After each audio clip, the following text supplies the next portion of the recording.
Good afternoon and welcome to Live Highlight in the Magic City on the Highlight Channel. I'm Stu Nyman. As always, I'm joined by Andrew Bleckman. And together, we will cover every point played today. All Mutuals wagering is now open on today's 8-game performance. Each of today's 8 games will offer win, play, show, Quinella, Exacta, and Trifecta wagering. Beginning in Game 1, we have both the Early Daily Double and the Mighty Ocho. The Early Daily Double involves picking the winners of Games 1 and 2, and the Mighty Ocho correctly pick the winners of Games 1 through 8, and there's a $5,000 guarantee in it for you, plus a few additional rules there. 2 pick threes, count them 2 pick threes, an early pick 3 and a late pick 3. Games 2, 3, and 4, and Games 6, 7, and 8. We also have the high-paying High Five jackpot, the most popular wager here at Magic City. High Five is a pick 5 wager. Correctly pick the winners of games 3, 4, 5, 6, and 7. If you do so correctly, and have the only ticket that does so, you'll cash in on the High Five for today.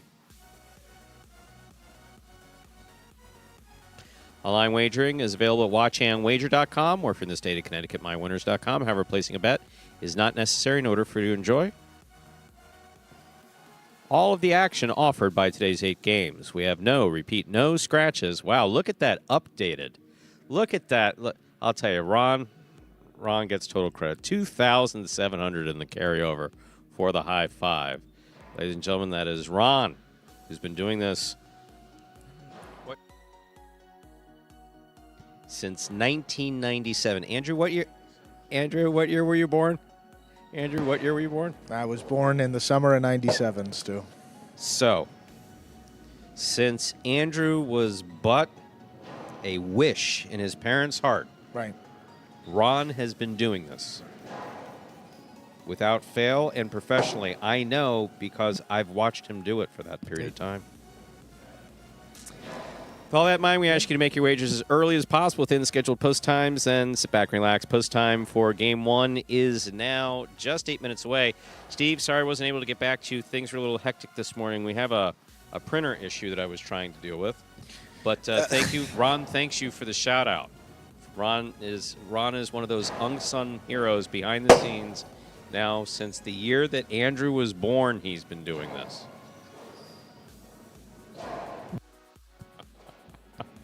Well, if you're old, then I'm sorry, Ron's comment. I forget sometimes you folks can't hear that. He said Mutuals called and said that we were calling him old. That's definitely not the case because I was already older than Ron when. Actually, are we the same? Ron, how old are you? Yeah, no, I knew I'm a few years older than Ron. Oh, Andrew, how are you? I'm good. You made me say it. I didn't want to. Right when you said 97, I'm like, oh, man, that's when I was born. It's all right. There's I was looking at the guys at starting at Dania, and there was one that was born in 2007. That's I believe disgusting. Yeah, I think he's. It's starting to hit me too. You see these 16, early. Yeah, he's just 17 or something like that. That's crazy.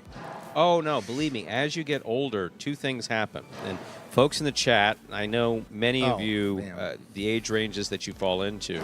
I will ask you if it's not absolutely a statement of fact that one, people around you look younger, especially like doctors and police officers and athletes, professional athletes. They start looking younger. This and guy's younger. operating on me. And then two, time goes faster. Oh man, it does absolutely pick up. Like I can't believe we're in November. I mean, given this has been a particularly active year for me, but I was thinking about that the other day. I mean, it just felt, I don't know. To me, I just felt like I was away over the summer, and now it's November, and we're approaching the holidays, and we're starting our, spring 24 season in like 2 months. I remember talking to my grandfather about this, and I was fortunate enough to have 3 of my 4 grandparents in my life until after I was 40.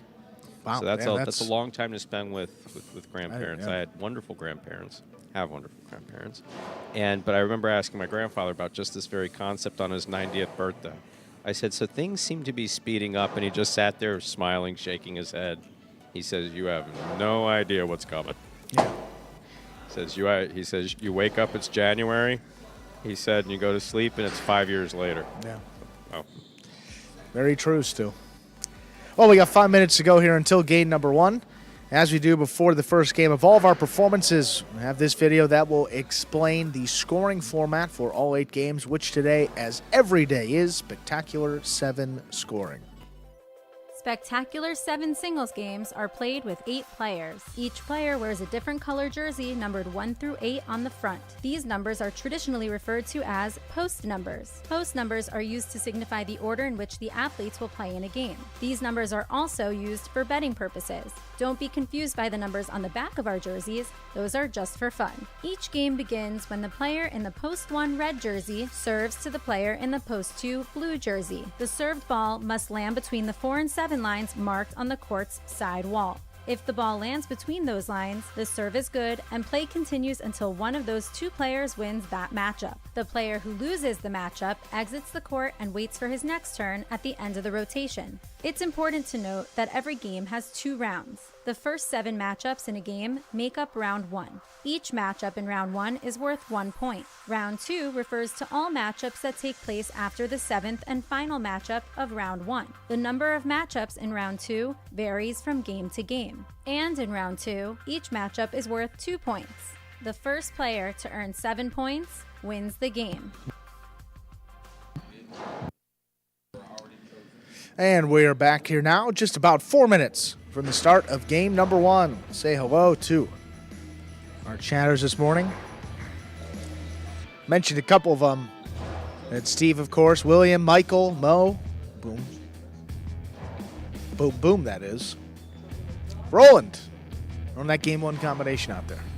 Good to have you with us here early on.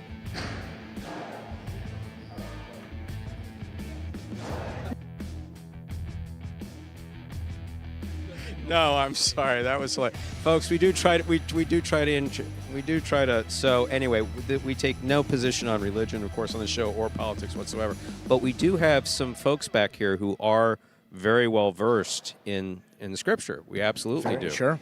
And yeah, no. I think you and Diaz definitely are. Diaz and Barba, obviously, 2 people very, very close to the word. So he just said something hilarious. It's always delivered with a fresh bit of humor. And yeah, Dennis does stuff on the court that pisses me off, but no, you've gotten much better. Yeah, if only everyone on the roster was on meds. I'm going to recommend one other person my psychiatrist. Are you really? I mean, yeah. I think we all know that. Okay, yeah. I was going to say, you're going to request that. I don't know. It hasn't happened I don't know yet. if the microphone's picking up. Good luck. I had a conversation, but I haven't specifically. Well, how about you have the conversation There's for all of us? I've had the conversation. All right, There that's is good. a psychiatrist do have the ability to go, hey, sorry, no, I'm not taking that. Sorry, I don't think I'm going to be able to help you. No, psychiatrists, They don't do that often. not a psychologist. Not medication. Oh, no. There's no question that person, if it's the same person, definitely requires chemical intervention.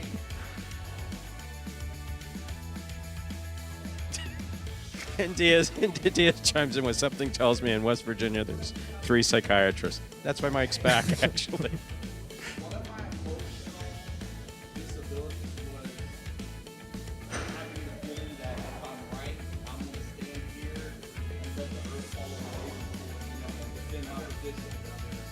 So the medication, that's one of the characteristics. So the medication helped me realize that, look, it's not a good guy. Wow.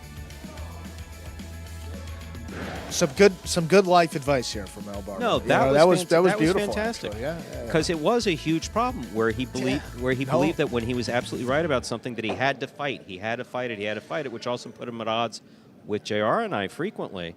And then that eased off when he started talking to someone. And look, God bless him for it. I mean, that's wonderful.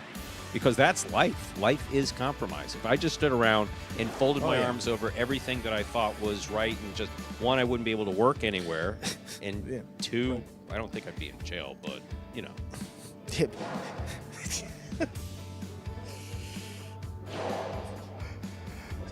Well, some lovely conversation, Stu. Let's get the highlights started. Game number 1 about to begin. That's Andrew's way of saying I'm uncomfortable with this conversation. Let's begin. Nice. Ladies and gentlemen, we're ready to begin game one. It is a spectacular 7 singles match. It's played to 7 points. Points will double after the first round of play. Up first and serving in the red shirt of post 1, none other than El Barba. Receiving in the blue of post 2, Flores.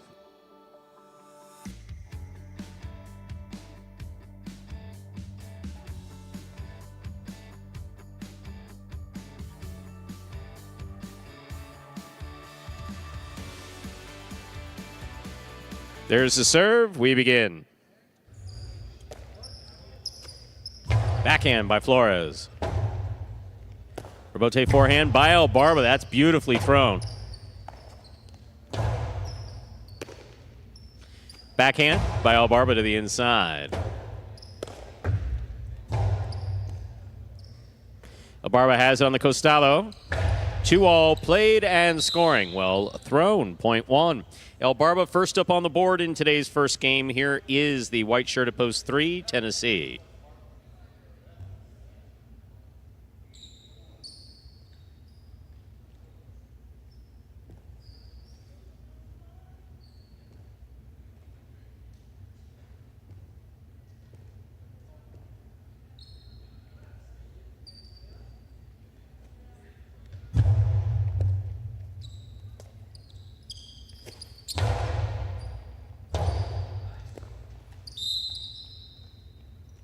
Point 3.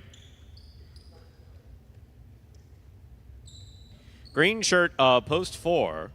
Bueno. That's funny, Roland. I definitely don't express. I think I walk the fine line here. I mean, I'm not much more aggressive with my opinions and thoughts in real life, but I do definitely change my delivery here. Rebote forehand by Tennessee, unless I'm like super pissed. Juggling ruled on the catch. Bueno. Point goes to the 3.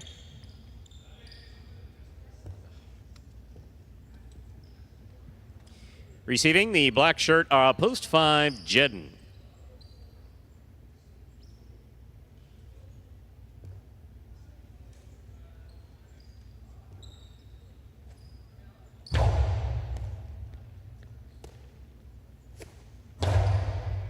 Catch by Tennessee. Here's the backhand.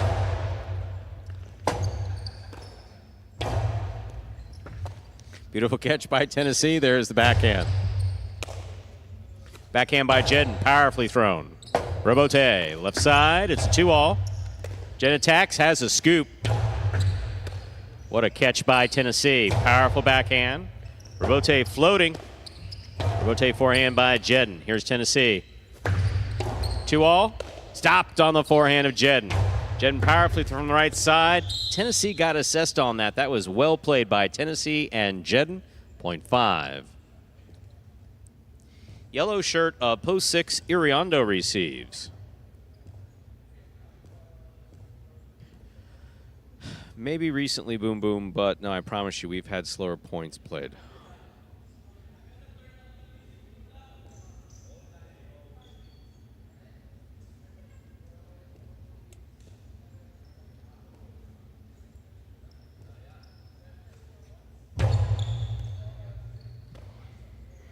Backhand by Iriondo. Jedden's there.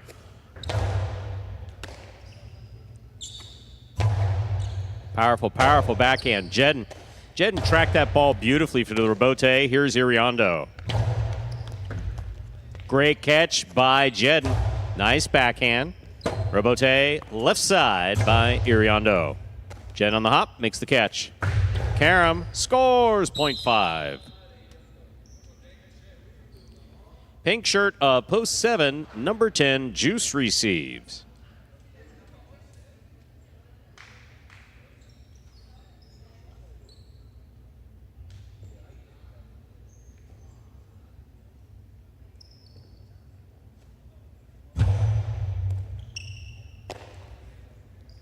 Powerful forehand by Juice. Rebote, left side, back to the inside. Juice is there.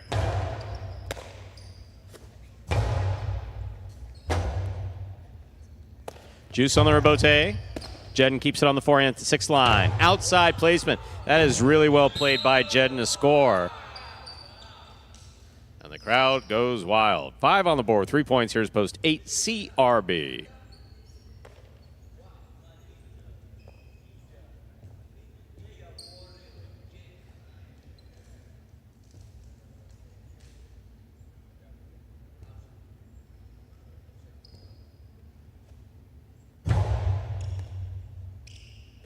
CRB with the catch. There's the backhand, powerfully thrown. Robote. Forehand by Jedden. Here's CRB. CRB to the inside. Jedden's there. Catch by CRB. Robote, forehand just missed. Point 8. CRB gets the last point of the first round. Matchups are worth 2 points now through the end of the game. First to return, the blue of post 2, Flores.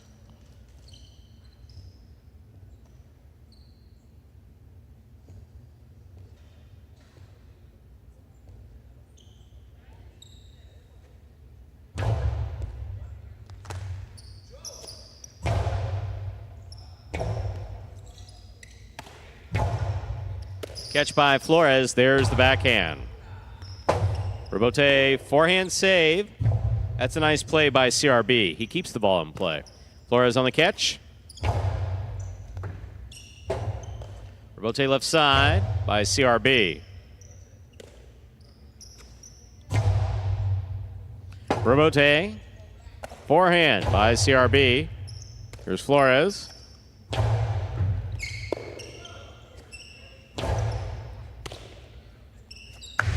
Karam missed. Point 8. 8 on the board with 3 points. Here's post 1. El Barba.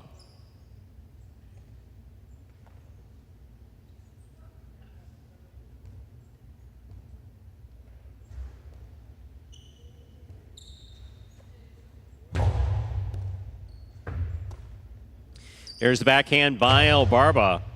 Robote, forehand by CRB.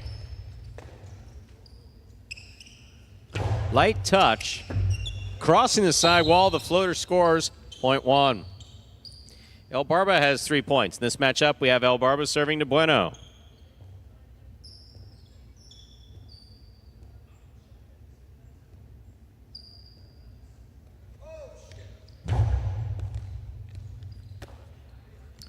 Backhand by Bueno. Bueno on the catch. Forehand to the inside. Robote forehand save by El Barba. Bueno backs up. Has it at the 10 line. Backhand. Robote forehand.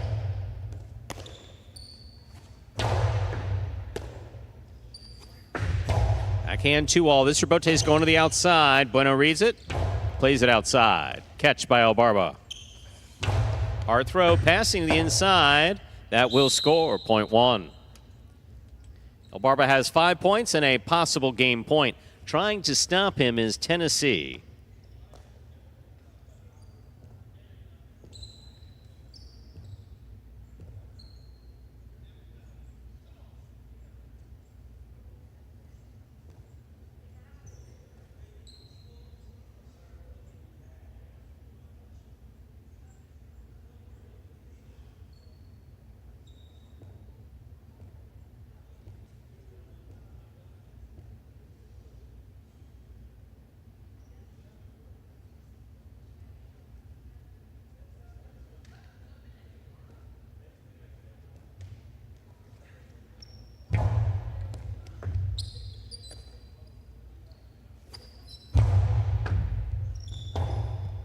Robote left side to the outside. Tennessee caught it. Stop raising your hands. There's the catch by El Barba. Hard throw. Tennessee's there. Backhand to the inside. Robote coming out. Catch by Tennessee. Uh-oh. Oh, no. You raised your hands and everything and lost the point. Oh, no. Way to go, Tennessee. Point 3.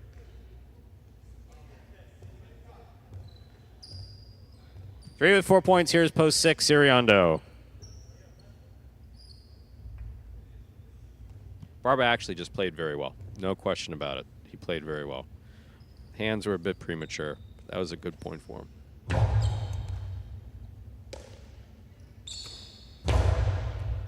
Robote coming out. Robote forehand. Dejado Robote did not work. That did not work either. So Tennessee gets the point.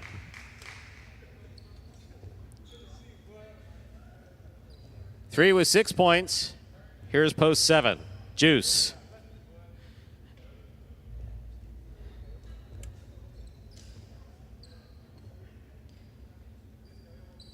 Yeah, every now and then Barba does stuff like that, and it brings out the worst in the folks around him. He was playing really well up to that.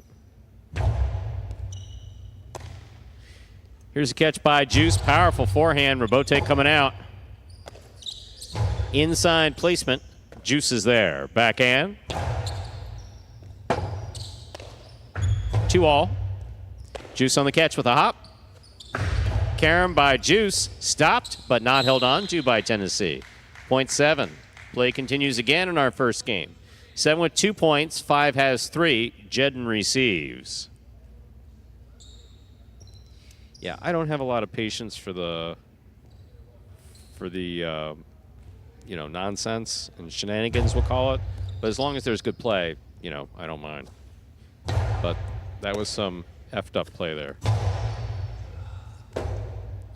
And celebrating before you win the point, not a good idea. There's the backhand. Backhand by Jedden. Robote coming out. Robote forehand. Carom with a light touch. Jedden got up there and got it. Blasts it back. It scores. Point 5. Possible game point for the black of post 5. Jedden trying to stop him is Flores. Thank you, Mr. Creepy. Yeah, he's feeling, I don't know how to describe it. He's actually having a good day. He's actually pretty animated. A little too animated, perhaps.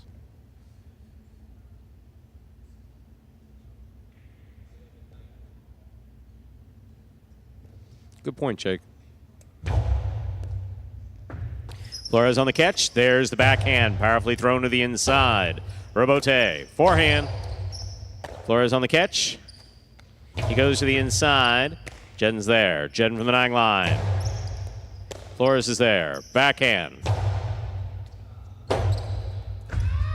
That's not coming out. Point 2. Play continues again. 2 on the board with 2 points. Receiving post 8, CRB.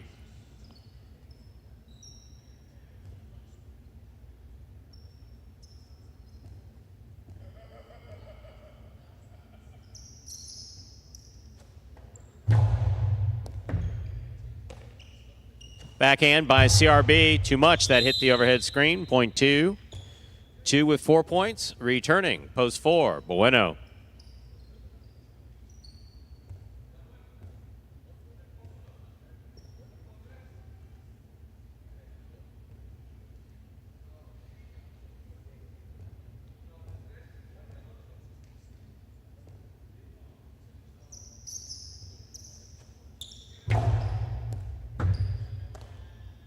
Here's the backhand by Bueno. Robote forehand by Flores. Up, and away. That's in the overhead screen. Point 4. Returning with possible game point. The red of post 1. El Barba.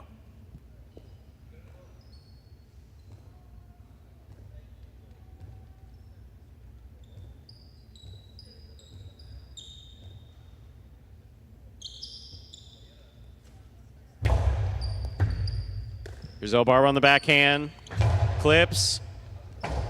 Perfect positioning will score for the win.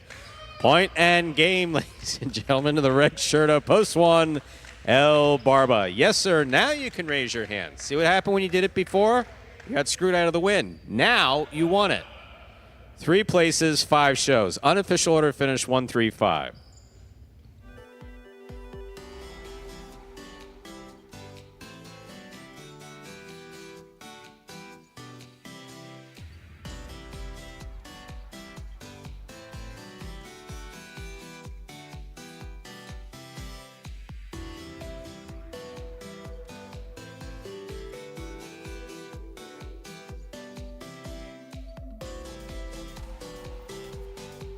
Results from Game 1 are official. Coming in first, Post 1, El Barba. Taking second, Post 3, Tennessee.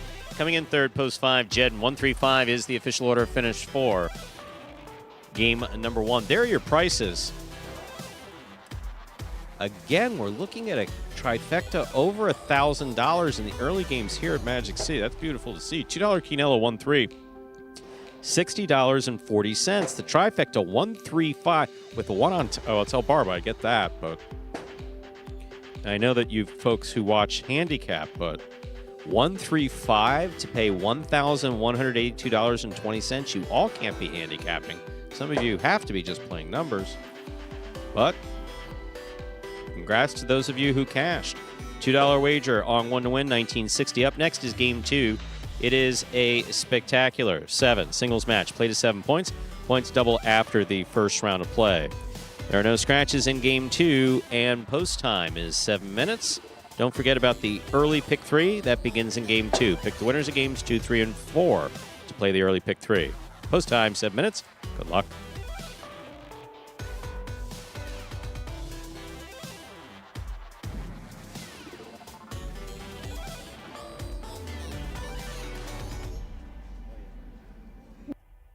Sorry. Game 2 coming up here in just about 7 minutes. Daily double. Paying something here after the second game. Will Pays will flash around again. For any new Highlight fans maybe joining us for the first time, take a look at this video that explains in simpler terms how Highlight is played. The main rule of Highlight is simple. Players must catch and return the ball in one fluid motion. Sounds easy enough, right? So how do you win? You can win a matchup simply if your opponent overserves, underserves, or serves the ball out of bounds. On the flip side, your opponent wins the matchup if the serve is so good that you fail to catch and return the ball to the front wall. If your opponent fails to catch the ball before it bounces twice on the ground, or if your opponent's cesta makes contact with the ball but doesn't catch it, then in both of those cases, you win the matchup. You can also win a matchup if the ball bounces around in your opponent's cesta during an attempted catch. This is called juggling, and it's illegal in Highlight. Another way to win a matchup is if your opponent throws the ball and it lands out of bounds on its return from the wall. The overall game strategy for a Highlight player is to make it difficult for an opponent to reach the ball in time or to execute a rebuttal play.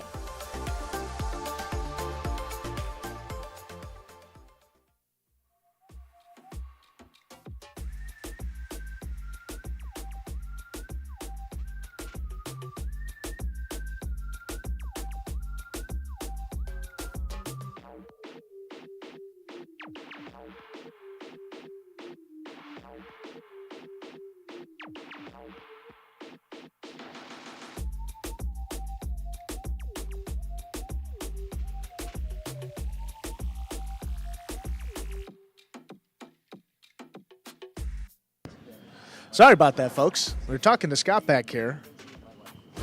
I took off my headset. Shouldn't have done that. Apologies. Tiger, I have not yet signed up. I know that Mo said he did that yesterday, but how are the signups coming along for the Rumble? Again, if you're not familiar with what you're talking about, Tiger, check out. Well, if you Google Tiger Chalk Talk, let me find the exact. Tiger's Highlight Chalk Talk, and then right at the top there's a link that says Magic City Fall Knockout Rumble. You click on that, you have all the rules and how everything goes. Basically, with tomorrow's Parimutuel performance, it's a qualifying round. You pick who you think is going to win all 8 of our games. You just pick one winner. If they come in first, you get 5 points. They come in second, you get 3 points. They come in third, you get 1 point. The person with the highest point total will be the top seed in the contest, which starts with our Monday, November 13 performance. So that's our next Monday performance will be the official start. But tomorrow is the qualifying round. So if you want to play, seeding will be determined based on how you finish up with your results tomorrow. So pick every game, just the winners. Points will be totaled up, and then it'll be like a 32-person bracket. You go head-to-head against one individual each I only week. skimmed it, and obviously our appreciation Sure. to Tiger of course. for This is, for including us with this. I think it's wonderful, and thank you very much for that. And obviously, we have no official affiliation with Tigers Board, nor Say Highlight, two No, major there's websites out there if you're interested in Highlight. Great information on both. But from what I understand, he's giving away, was it a Cadillac or a Bentley? I forget. It's either Cadillac or Bentley. Ooh, Does it looks like the Bentley on this one. It's the Bentley on the Bentley on your screen. Multicolored, yeah. Tiger's a generous person. He's a very generous person. So I do have a quick funny story about that. So we did a promotion, right? Yeah. Many years ago. We gave away a Cadillac in the 90s at Miami Highline. It was Miami, Tampa, Fort Pierce, and Ocala. And it went over a couple months and whatever. And everything was great until she got a bill for the taxes. And then our attorney said, "Well, look at the entry rules." And we looked at those entry rules, and it was like, "Oh my!" So yes, we had to make some changes to that. Also, we gave away a motorcycle once. You know how many times we gave away that motorcycle? 8 times. Yeah. We gave away the motorcycle or cash option 4 times. I'll never forget the guy's name, Eugene St. Louis, and I have no problem saying that because no one was guarding the drum at Miami Highlight that used to put the former Miami Highlight that you used to put the entries into. And so it was my first promotion as PR manager in 97 or 98, whenever I got that position. And they said, I came to Dan and I said, "Hey, we got it on the first pull. We got on the first pull. Isn't that great?" And Dan sat there with a straight look. Dan Lichardi, of course, sat there with a straight look on his face saying, "Yes, he's won it 3 other times. Bring the bid into my office." And the in-house attorney, myself, 2 assistant general managers, and Dan sat on Dan's floor going through every entry blank. And there were people who had taken 4 entry blanks, gotten to a Xerox machine. They didn't even fill them out. They filled 4 out and Xerox like 100 copies. It was That's actually pretty smart. It was absolutely incredible. Well, no, and then we had to come up with rules, of course, to deal with that. I'll never forget. We called him out of the audience in Miami Highlight. Says, "I can't believe I won again." Back when there were still a couple hundred people in the audience, and Benny Bueno pulled his thing out. And there was Dan sitting there with that look of death, just saying, "Yes, I know he's won 4 other times. Bring the bin to my office." This guy. Huh? Yeah, no, so prizes are a tricky thing. So, Tiger giving away a Bentley. Good for him. That's very generous. Just kidding. I know Tiger's not giving away a Bentley. No, but I don't want any angry email message. But in all seriousness, up here, retro Bridgeport Highlight T-shirt, number 1 prize, number 2 prize, souvenir license plate from looks like Bridgeport and Milford. That's actually sweet. Those license plates, I mean, the shirts are cool too. The former Bridgeport Highlights now just a big parking lot, a lot of asphalt. Time to begin game number 2. It is a spectacular 7 singles match. Played at 7 points. Points double after the first round of play. Up first and serving the red of post 1, Tennessee. Receiving the blue of post 2, Iriondo.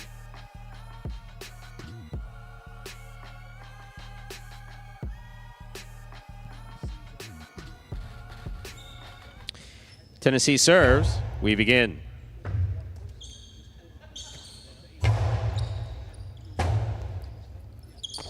Robote left side to the inside. Robote left side by Iriondo.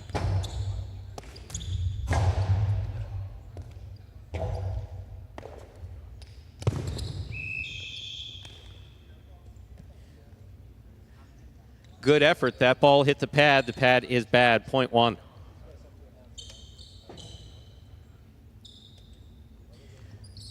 Receiving, white shirt of post 3, El Barb. Wow, that was aggressive, El Barber.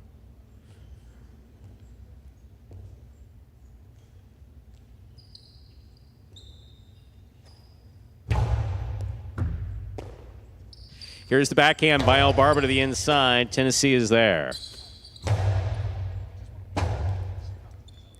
Robote forehand fired by El Barber. What a catch by Tennessee. Robote forehand. Oh, just in the overhead screen. Point 1. 1 on the board with 2 points. Here's post 4, Jedden.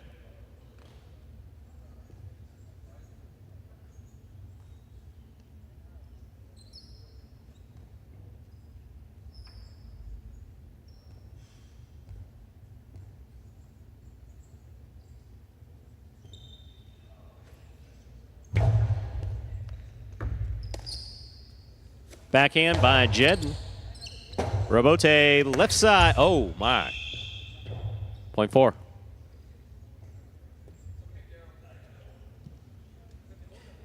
Receiving in the black shirt at post 5, here's Flores.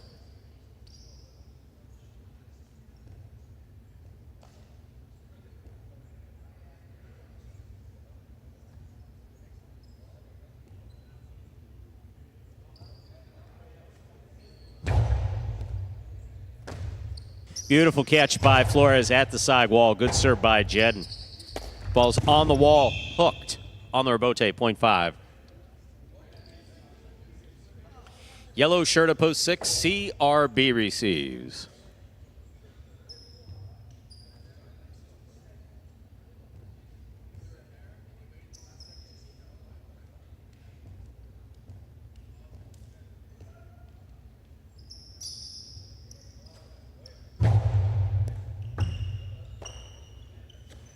There's the backhand by CRB. Scoop attempt missed. Point 6. Receiving in the pink post 7, Ben. What?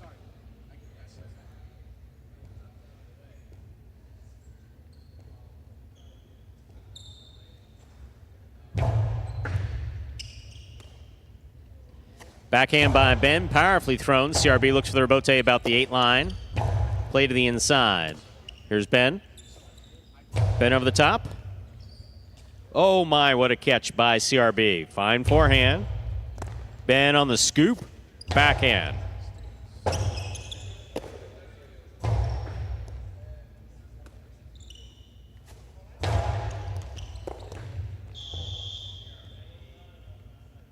Point 7.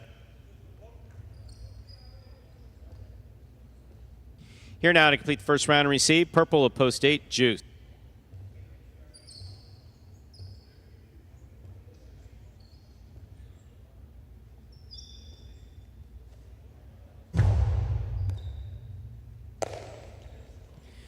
Powerful forehand by Juice. Here's the catch by Ben. Ben to the inside. Juice sets up. Rebote forehand does not have the distance, point 7. 7 with 2 points. Here's post 2, Iriondo.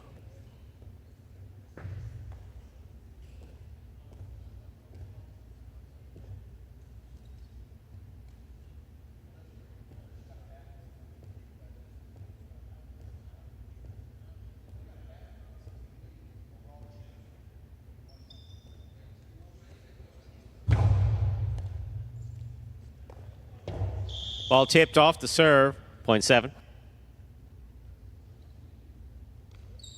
7 with 4 points. Here's post 3, El Barba.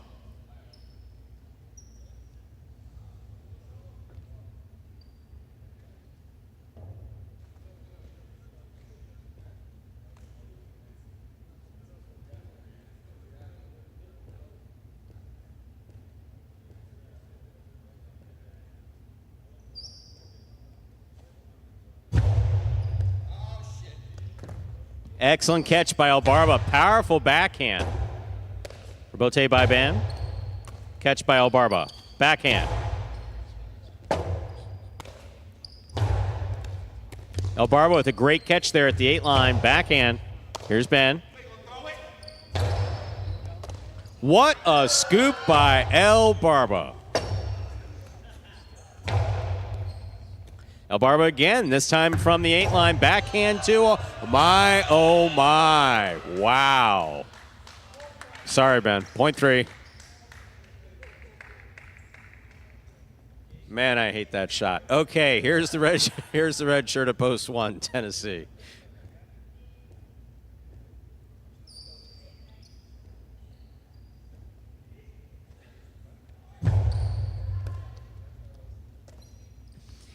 Backhand by Tennessee, powerfully thrown. This rebote coming all the way out. Albarba forehand rebote thrown powerfully in passing. That's a beautiful rebote by Tennessee to the inside. Albarba's there. Tennessee on the catch. 2-all will score. Point 1. 1 with 4 points. Here's post 4, Jedden.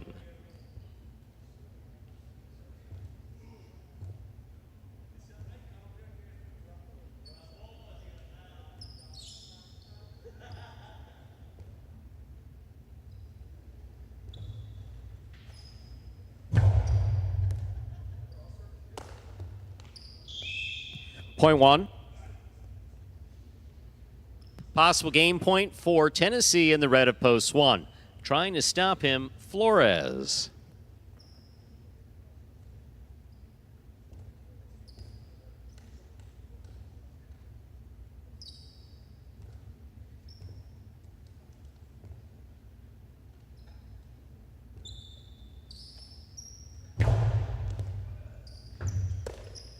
There's a backhand by Flores.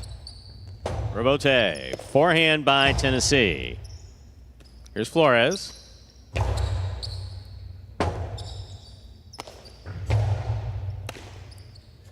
Flores to the inside. That's well played. Tennessee. It sounds like he landed on the ground really hard. You all right? Point five.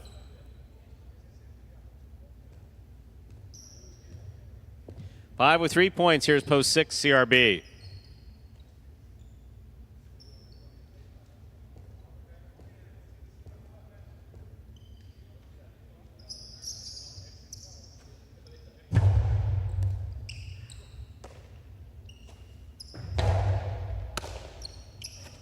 Here's the backhand by Flores.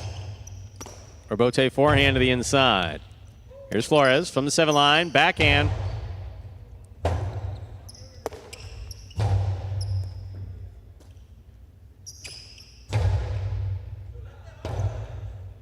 Robote forehand with a light touch. Missed. Point 5. Flores has possible game point. Trying to stop him. The purple of post 8, Juice.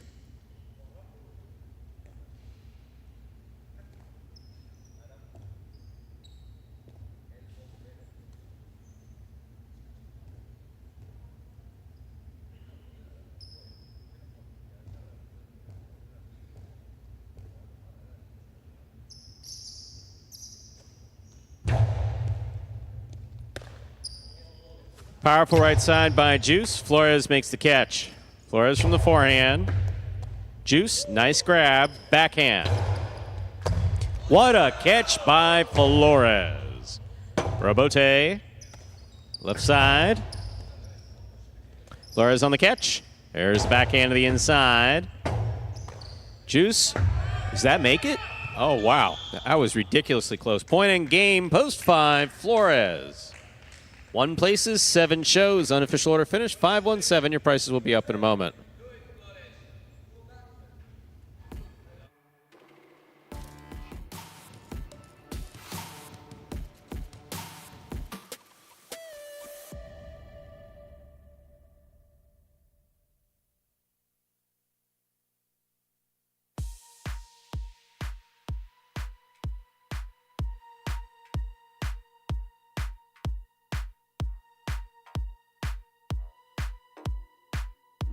Winning game 2, post 5.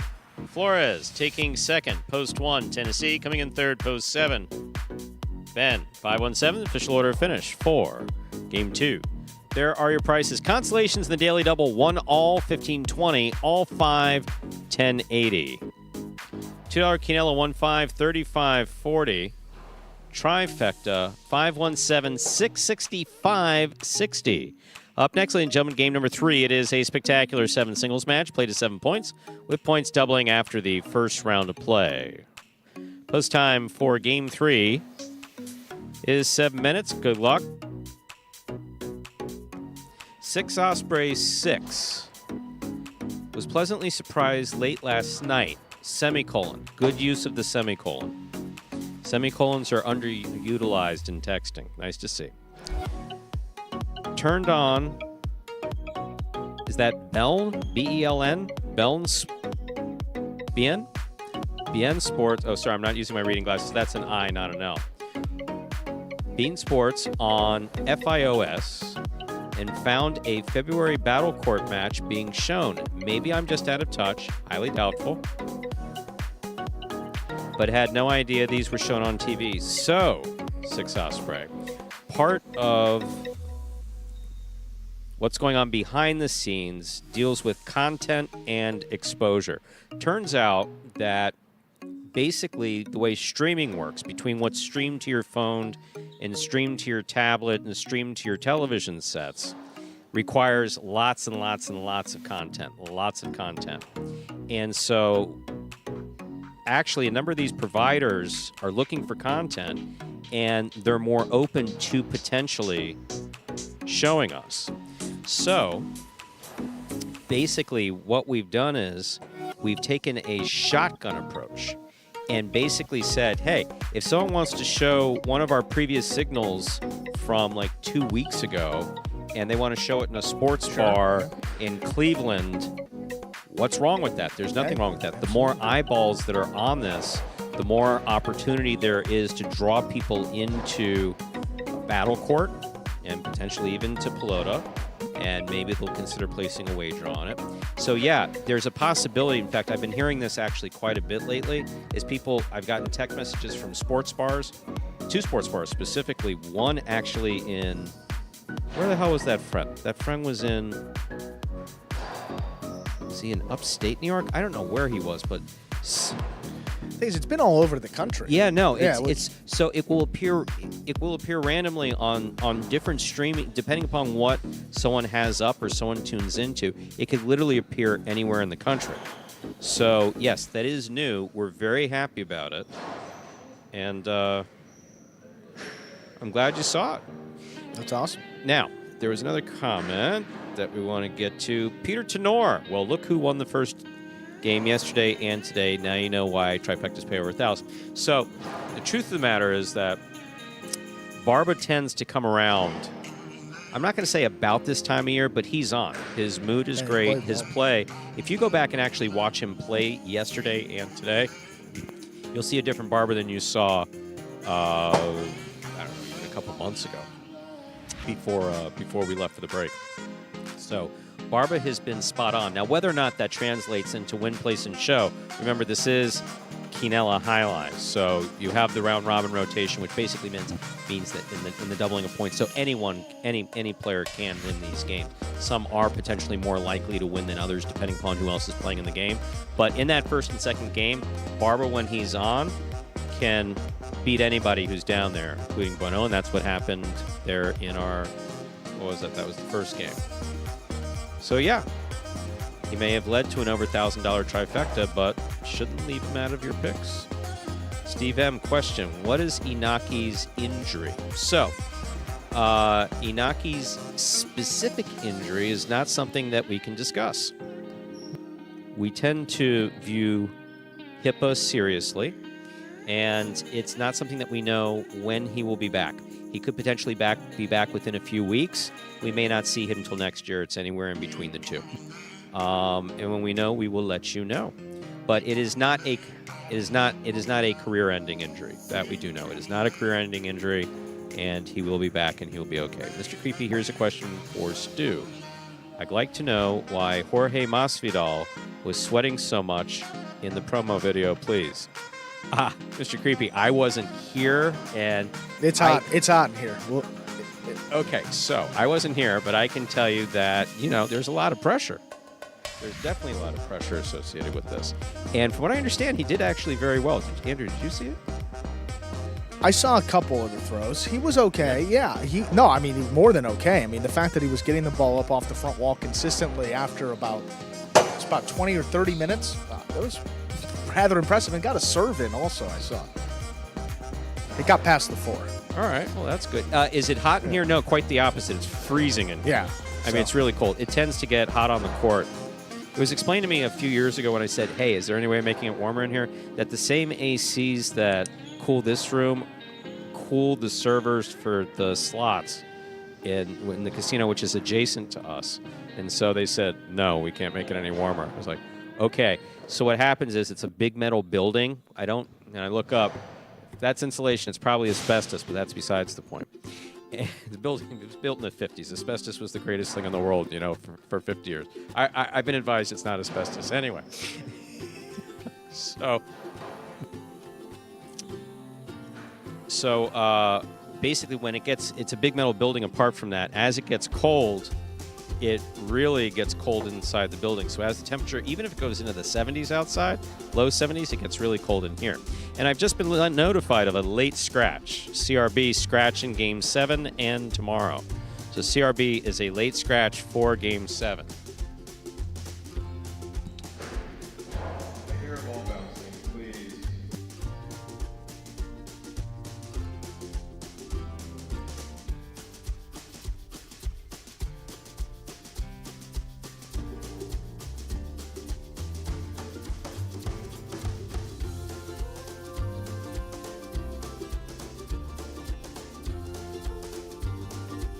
So CRB is scratched in Game 7. For those of you making wagers in Game 3 in the high five, CRB is a late scratch.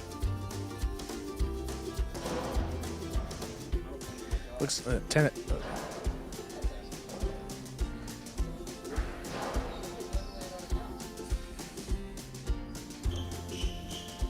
backcourt sub there in Game 7, Stu.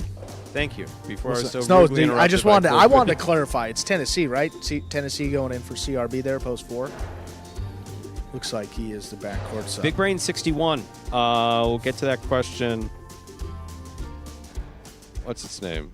We'll get to that question after the next. But does the plexiglass wall play? It's not plexiglass. It's actually impact glass. Two panes of impact glass with a membrane in between. So it's basically like hurricane glass. Steve, he did say CRB looks like he will be scratched for tomorrow as well. CRB is scratched for tomorrow. Ladies and gentlemen, we're ready to begin game number 3. It is a spectacular 7 singles match. It's played at 7 points. Points double after the first round of play. Serving in the red shirt of post 1 is Anderluck. Receiving in the blue of post 2, Carballo.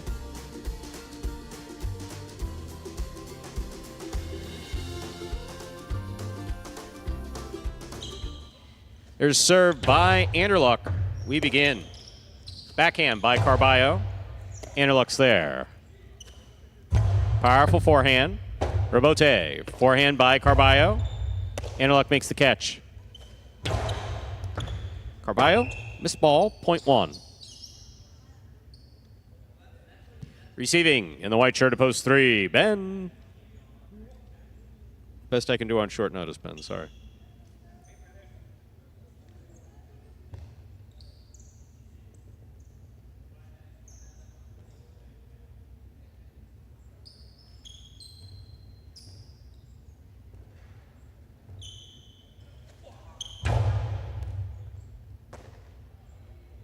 There's a backhand by Ben.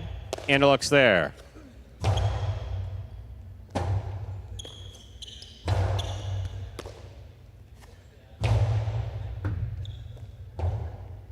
Robote left side by Ben. Anderluck on the catch. Takes a step. Hard throw to the inside. Point 1.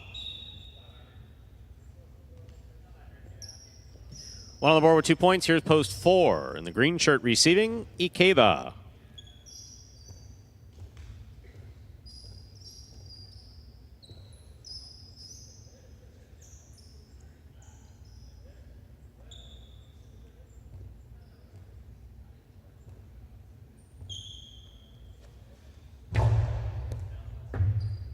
There's a catch by Ikeda, backhand. Powerful forehand. What a catch by Ikeda.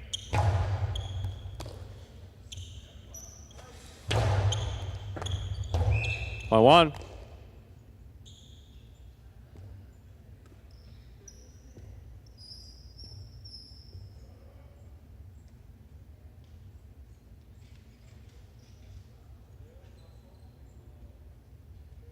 One on the board with 3 points. Here's post 5, Manny.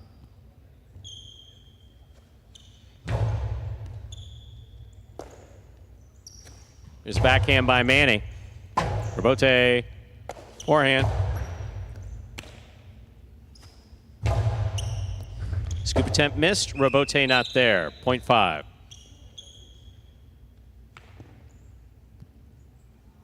Yellow shirt post 6. Bueno receives.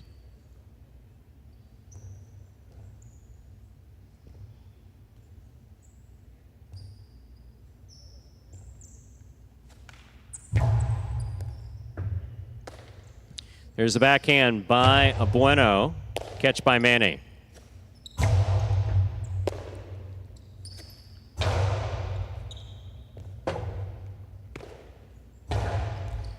Bueno on the catch midcourt.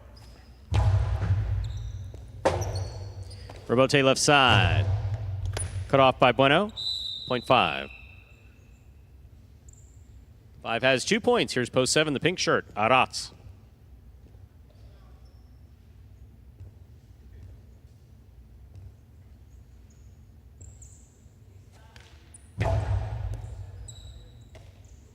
There's the backhand by Arats.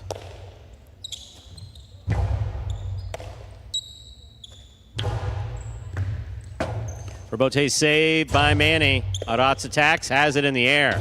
Outside placement, read perfect by Manny. Manny returns it. 3-ball to score, point 5. 5 on the board with 3 points. Here's post 8, Robin.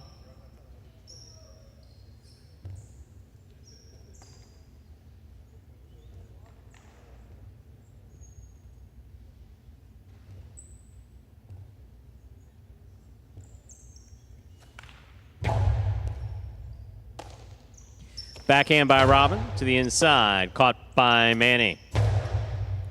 Robote. Robote left side. Back to the inside. Little clip off the side wall. Backhand by Manny. Robin on the backhand. Powerfully thrown. Robote. Forehand. Robin makes the catch. Placement inside will score. Point 8. Robin gets the last point of the first round. Matchups are worth 2 points now through the end of the game. First to return, the blue of post 2, Carballo.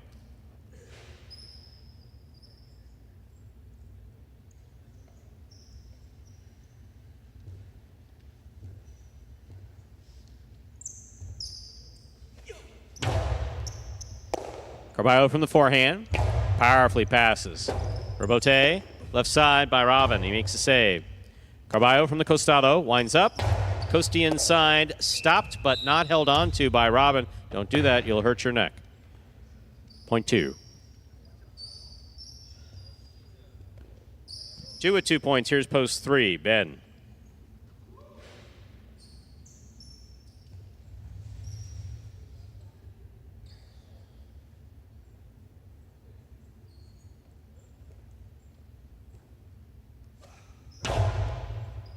Powerful serve by Carballo. Here's the backhand by Ben. Robote, forehand by Carballo. Scoop, miss, point 2. 4 points for the 2 post. Here's post 4 receiving, Ikeda.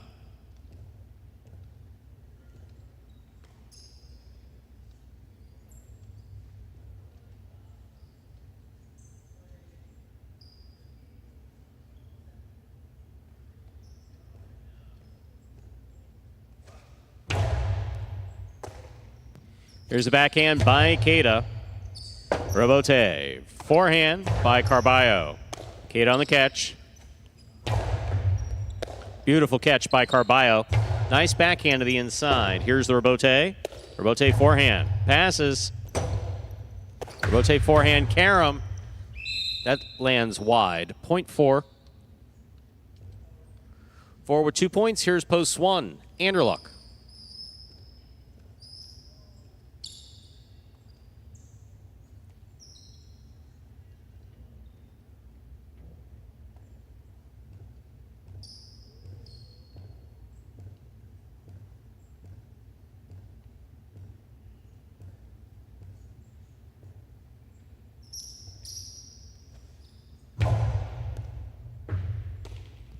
Backhand by Anderluck, powerfully thrown. It passes. Robote forehand to the inside. Here's Anderluck. What a catch by Ikeda. Backhand, passes. Robote. Ikeda from the 9 line.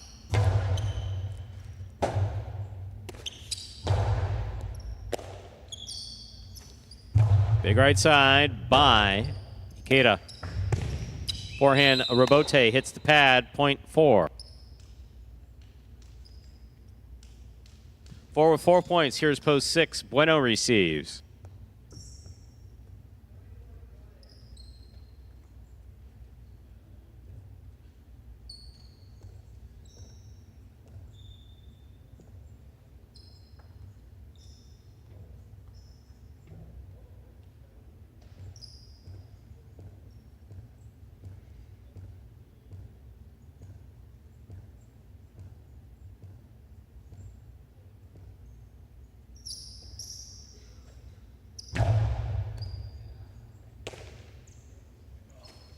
Forehand by Bueno to the inside. Here's Ikeda from the 10 line. Point 4. Possible game point for Ikeda. Green of post 4. Trying to stop him, Arats.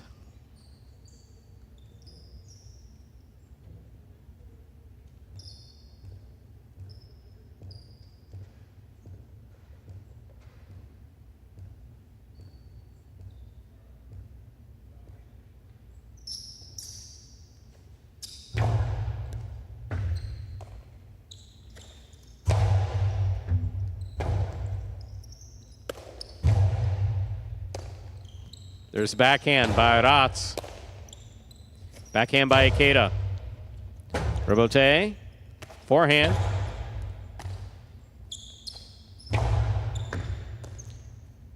Here's a backhand by Arats. Ikeda, forehand Robote to the inside. Backhand by Arats.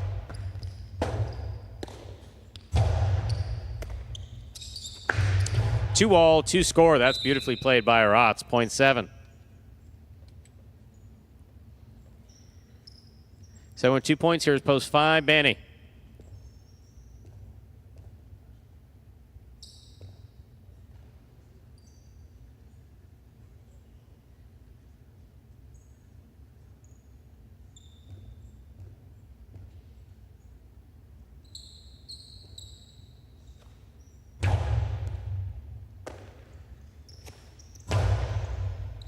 Robote coming out. Robote left side to the inside. That's really well thrown by Arats to score. Point 7. 7 with 4 points. Here's post 8. Returning is Robin.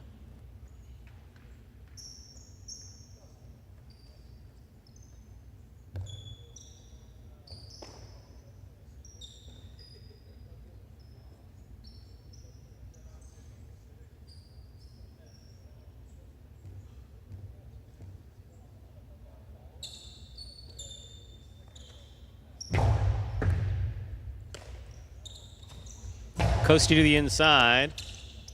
Backhand by Arats. 2 all. Beautifully executed by Robin to score. Point 8.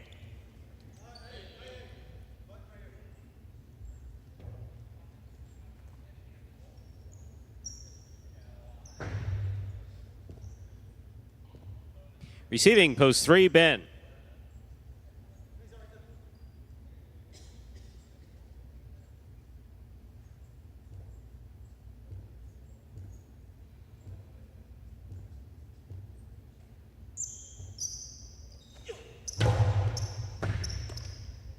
Here's the backhand by Ben. Big Robote coming out. Robin's on it.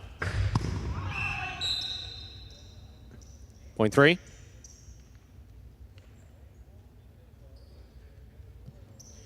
Three with 2 points, 2 with 4. Not now. Carballo received.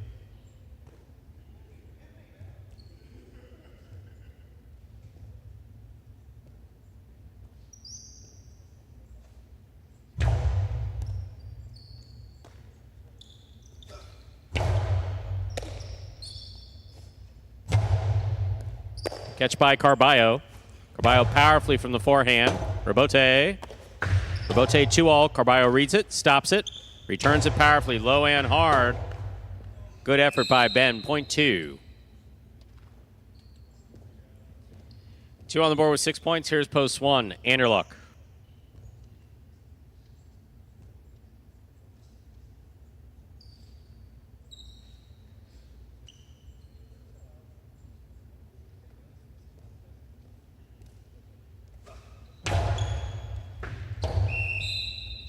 Point and game, post 2, Carballo.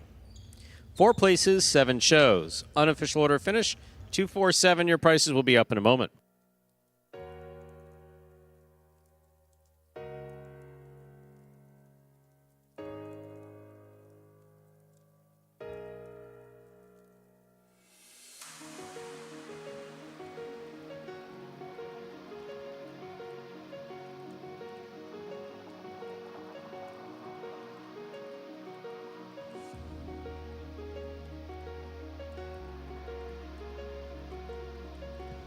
Winning game 3, post 2, Carballo taking second, post 4, Ikeda. Coming in third, post 7, Arats. 2-4-7, the official order of finish for game 3. There are your prices. $2 Quinella, 2-4, $38. Trifecta, 2-4-7, $360.80. $2 wager on 2 to win, $14.60.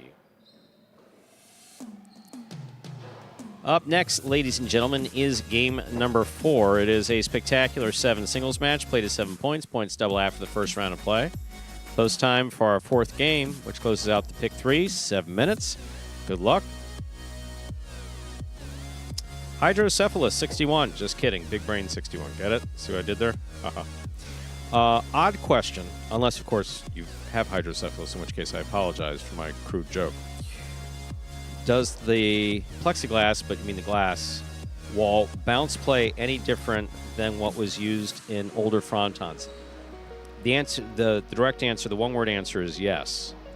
However, so up through the 1980s, highlight balls, though entirely handmade, could be a little inconsistent. Not just the new ball, the medium ball, and the fastball, not just that, but highlight balls were consistent in terms of weight, but in their play, they would go through batches, so they could be a little inconsistent. So the court was obviously concrete and granite. So there are subtle differences in different frontons. For instance, the floor at Dania is more lively than the floor at Miami.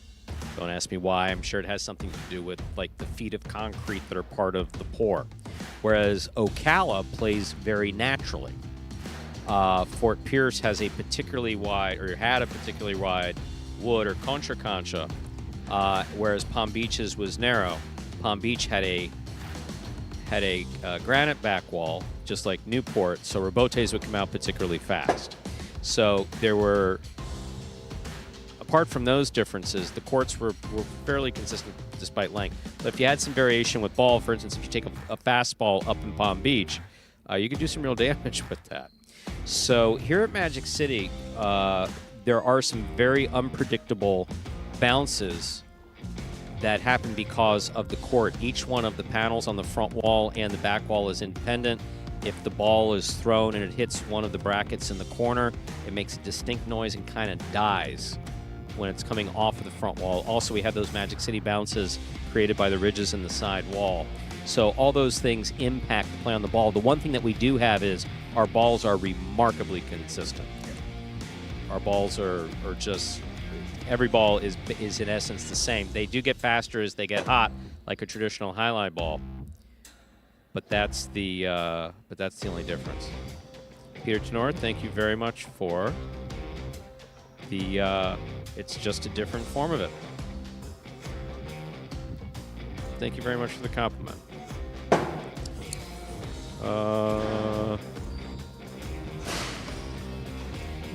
And FCA. Thank you. Well, no. We're all highlight. That's just a different form of highlight, and of course the winter series is very exciting. We're definitely pleased to see friends. In fact, one of those names there looks familiar. Just put it that way. One of those names is familiar. Actually, actually 3 of the 4 familiar. I don't know Ibarluzea well. But yeah. That is highlight as well. And thank you, Boom Boom. I appreciate that. Got to get that in there. 4 minutes to go until game number 4.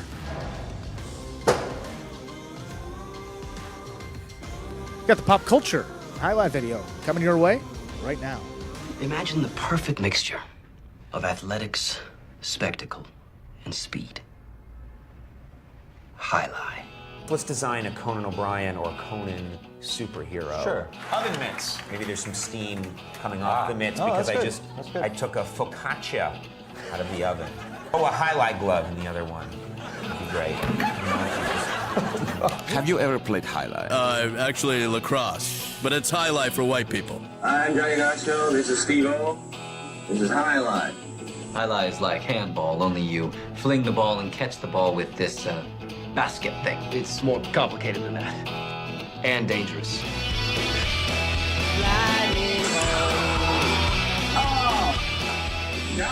It's got the same fingerprint as baseball, only better.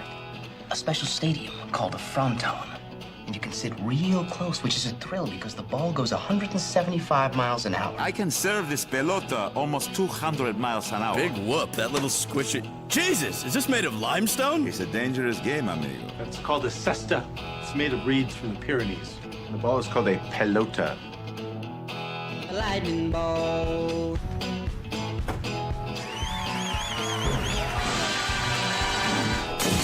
Oh, good God.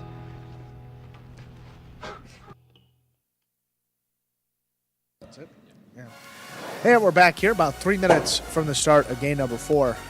Just discussing some of the unique features of all highlight courts. Absolutely. Yeah.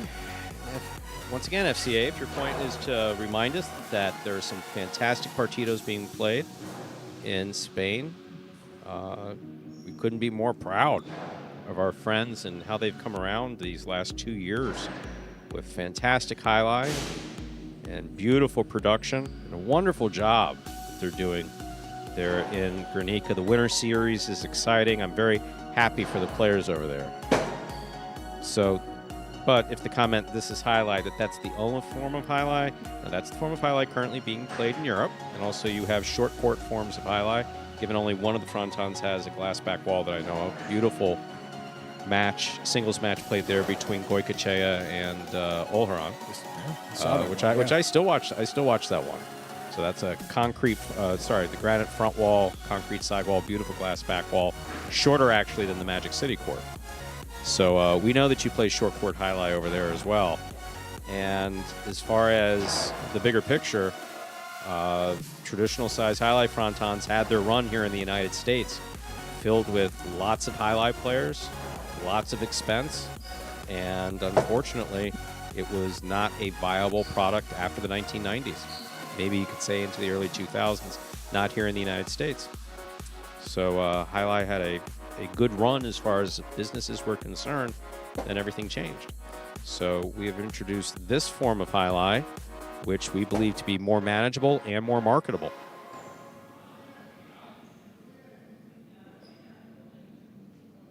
While showing tremendous respect for what our friends are doing overseas.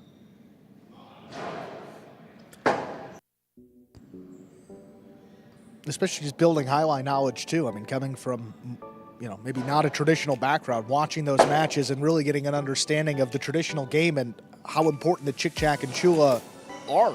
Yeah. I mean, you don't just watch a match or even go up to Danny and see, and yeah, it's a much different ball game, but great highlight nonetheless, and enjoy both forms thoroughly.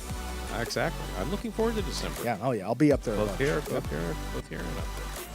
Ladies and gentlemen, we're ready to begin Game 4. It is a spectacular 7 singles match. It's played to 7 points, and points will double after the first round of play. Up first in serving, red shirt at post 1, Julian. Receiving blue post 2, Carballo.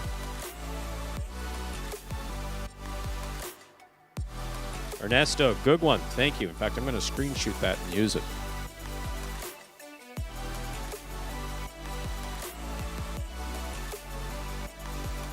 There's a serve. We begin. Carballo powerfully from the forehand. Julian's there. Julian low and hard to the inside. Rebote forehand. That's in the overhead screen. Point 1. Julian first up on the board in our 4th game. That'll bring to the court the white shirt at post 3. Come on, man. We just had that cleaned.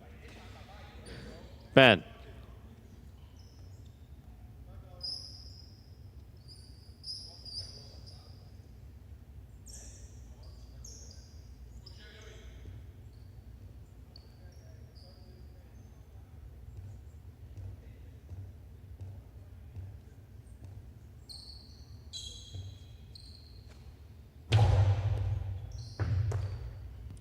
Here's a backhand by Ben, powerfully thrown. This rebote kicks all the way out to the 5 line.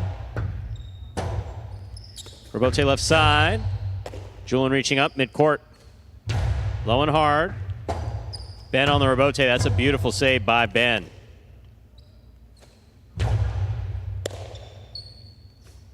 Forehand by Ben. Rebote. Forehand by Julian. Ben's there.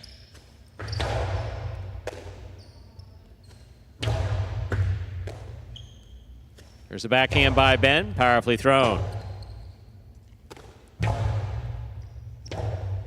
Rotate forehand, hooked, point 1. 2 points for the one post. Here's the green of post 4, Ikeda.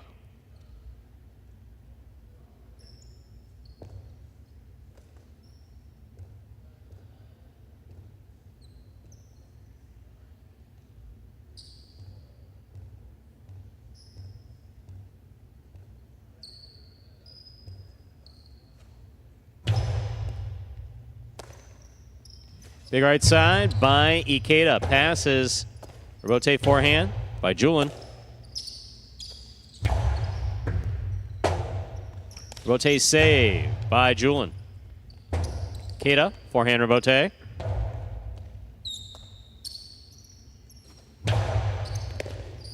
Point 1. One with 3 points. Here's post 5. The black shirt receiving is Manny.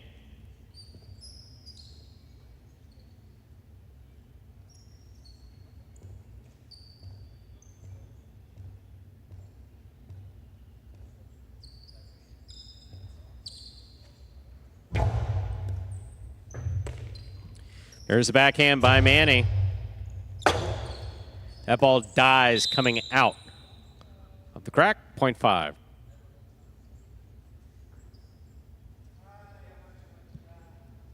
Yellow shirt at post 6, Anderluck receives.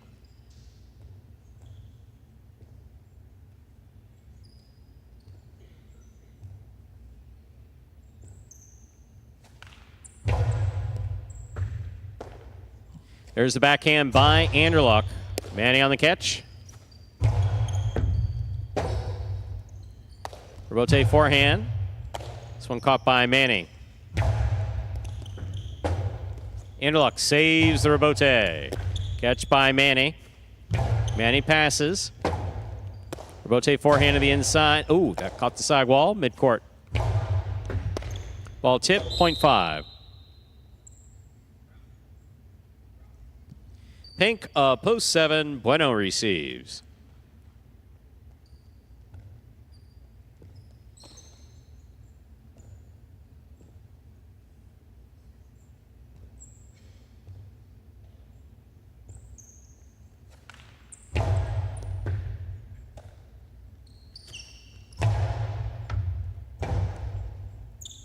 Robote forehand. Missed, point 7. Pink, post 7, Bueno receives.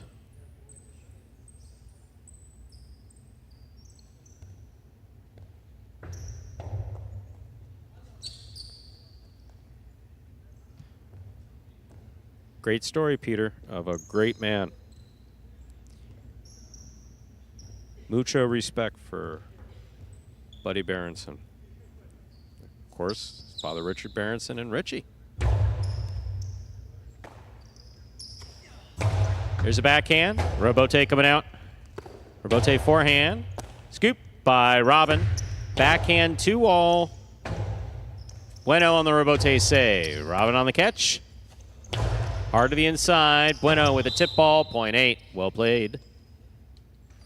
In this matchup, we have completed the first round of play. Receiving. Post 2, Carballo.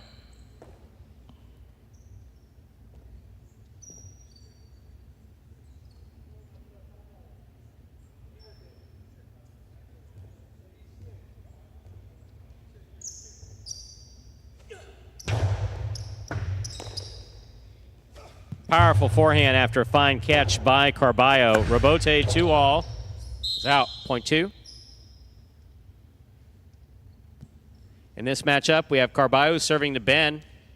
White of post 3.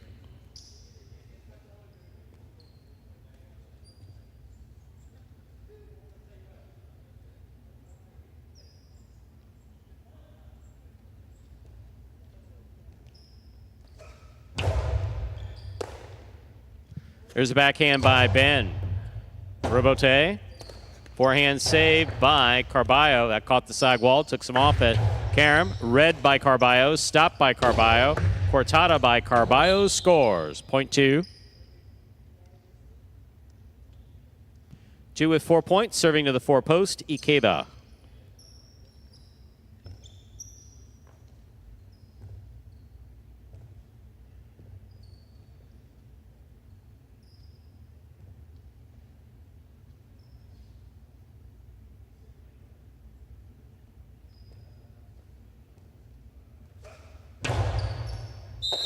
Over serve, point 4.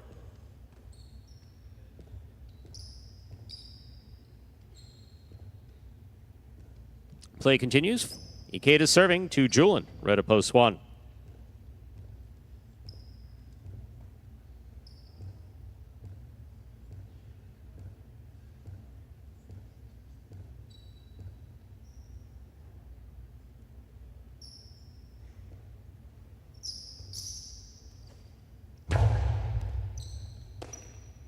Here's the backhand by Julin. Robote, forehand by Ikeda. Julin makes the catch.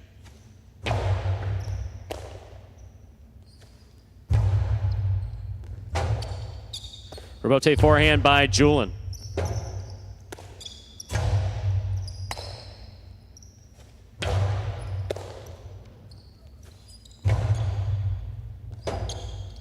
Robote forehand by Julin again. Scoop.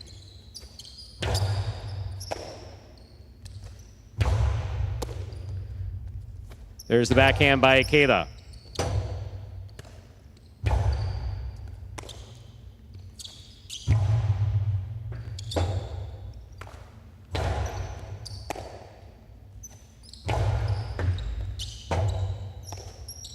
Robote to the inside.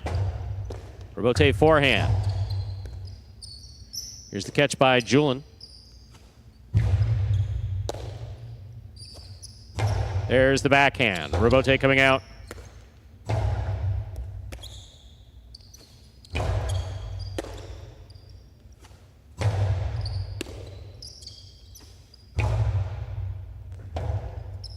Robote forehand by Julin. Beautiful catch by Ikeda at the side wall.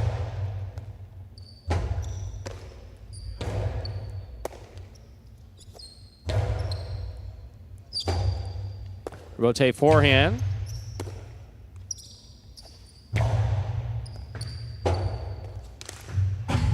That ball hits the rail above the front wall. Point 4.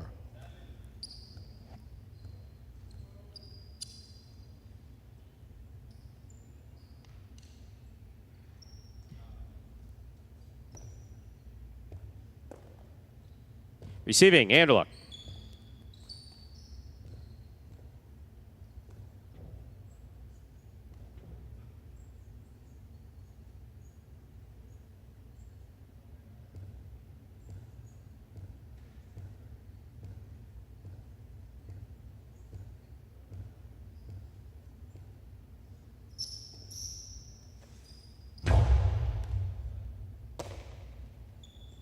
Big right side by Anderluck. Scoop by Ikeda.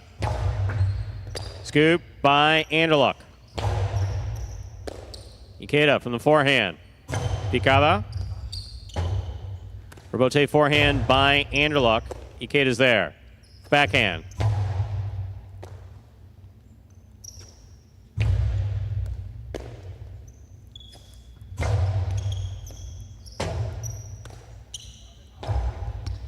Ikeda advances, makes the catch. Low and hard. This one caught by Anderluck. Backhand to the inside.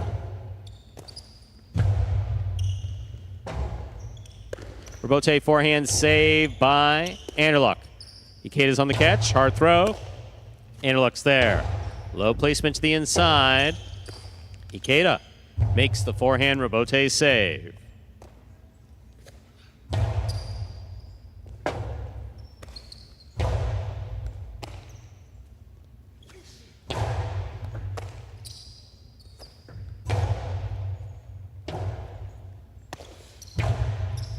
Scoop by Ikeda. Karam. Great effort by Anderluck to try to keep that ball in play. Lost his footing. Point does go to the 4.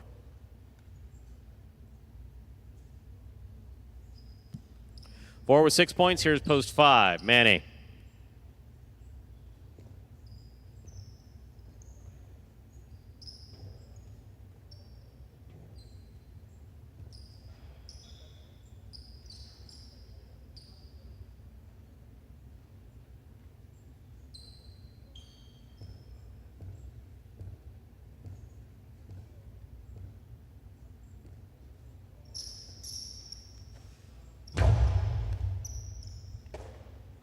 There's the backhand by Manny. Robote forehand.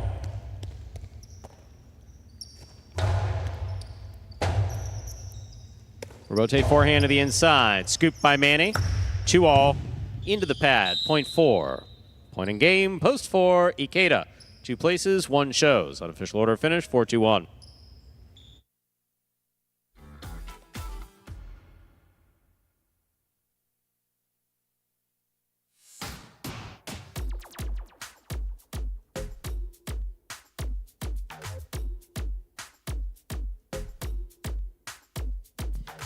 Winning game 4, post 4. Ikeda taking second post 2. Carballo. 1 shows. Julin. 4-2-1. The official order finish. There are your prices. Early pick 3, 5-2-4. 3 of 3 numbers, 669.80. $2 wager on 4 to win, $12.80.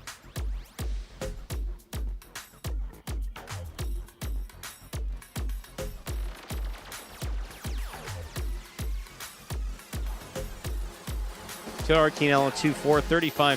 Trifecta 4-2-1, 144 even. Up next, ladies and gentlemen, Game 5. It is a spectacular 7 singles match, doubles match, part of the Doubles Championship Series here at Magic City Highline.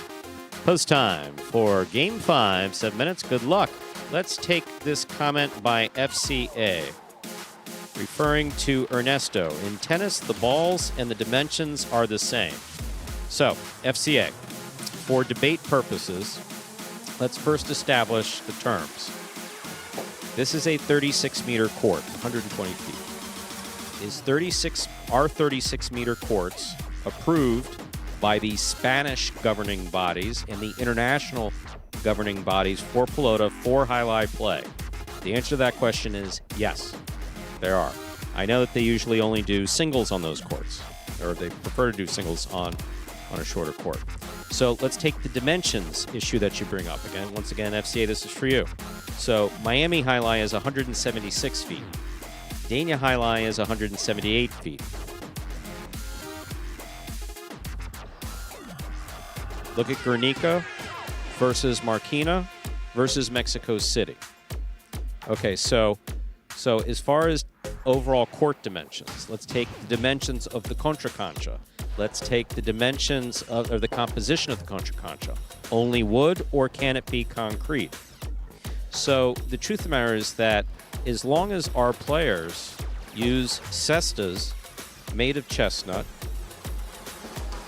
with chestnut reeds as well. Some of it's synthetic, about a quarter of the cesta is synthetic. The rest of it's all natural. We've gone, back and forth. We've done all synthetic, but the frames and the ribs have always been. So we're using the same equipment. The players throw reverse. They throw costado.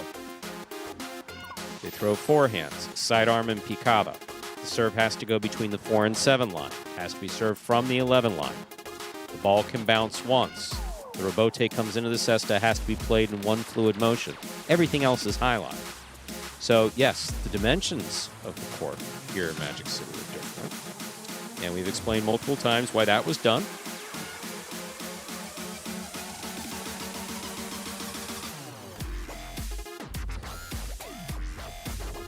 We're on a second floor, and to do concrete and granite is not an option here at Magic City to do that on the second floor. We've had to pour entire new concrete floor on a 60-year-old building, and that just wouldn't have made any sense. It needed to be done in this particular area. So this contraption, designed by a Spanish firm, built in Spain, container shipped here to the United States, is as basically highlight as you get. We understand that I more than anyone understand that it's not traditional.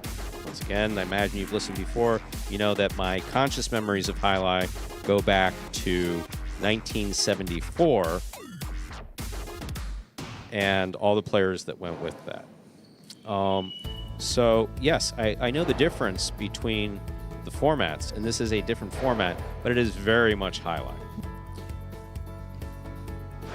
I think that will be proven to even the doubters when we announce some additions to the roster. They're not going to play Quinellas, though. They're going to play Battle Court for 2024. I don't think there's going to be a question in anyone's mind that in February, with the addition of 3 names, that this is accepted. So, free legal advice from Nyman. Nyman, it gotcha. Yeah, there you go. Nyman. That's funny. Yes, fuck. What a tease there, Stu, huh? But Yeah. I think Ernesto's point, I mean, tennis is a really good example, and also golf. I mean, to his point, I mean, you guys, clay tennis players, I think Nadal was on clay, Djokovic on grass. I'm not too familiar, but I know that Nadal's record on clay is incredible, and he plays well on that surface. Djokovic does better on hard courts and grass or whatnot, and golf too. All different types of grass, no set dimensions for a golf course, and depending on the course and the type of grass and the layout, it plays to guys' strengths and might not play to others. So I think that's probably the best comparison, and those sports are, again, golf too, different balls for every player, there's different brands, they react differently, and there's a lot of nuance. To split hairs. Right. I mean, realistically, I remember, we've talked about it regularly, what constitutes holding. So if you take the players from, you take Highlight that was played as Highlight, and no one questioned that was Highlight played certainly in Miami in the 20s, 30s, and 40s, before the other frontons started opening up in the 50s, etc. here in Florida, no one would question that was Highlight. Yet the Highlight that was played from 68 on was phenomenal Highlight. That's the era of Joey and Bolivar. And yet a good amount of the old form players say that, no, once you allowed players to take a step and control the ball after they caught it, that's holding. That helps screw up the sport. We're not talking about allowing 2 bounces or rebotes that can bounce on the floor after they come on. We're not talking about doing that.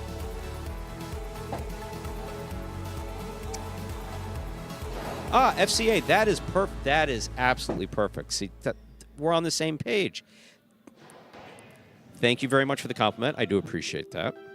And your preference is traditional, and that's fine. That's why I am very sincere when I say I'm very glad to see what's being done in Spain and France. I'm very glad to see what's being done over there, and the actual hard dollars that are being put behind that, the effort of the players, the commitment of the players. I think that's fantastic, and we certainly wish them well. It just wasn't viable, and that comes from. So what? I stepped into management 1997, 98, 97. Senior management 97, 98 through 2014. Miami, Tampa, Fort Pierce, and Ocala. And last time that I had a profitable season, I believe, was 2003. So I went 10 years before leaving traditional Highlight without seeing a profitable year on Highlight. It's just not a viable business. That's unfortunately a problem, real problem.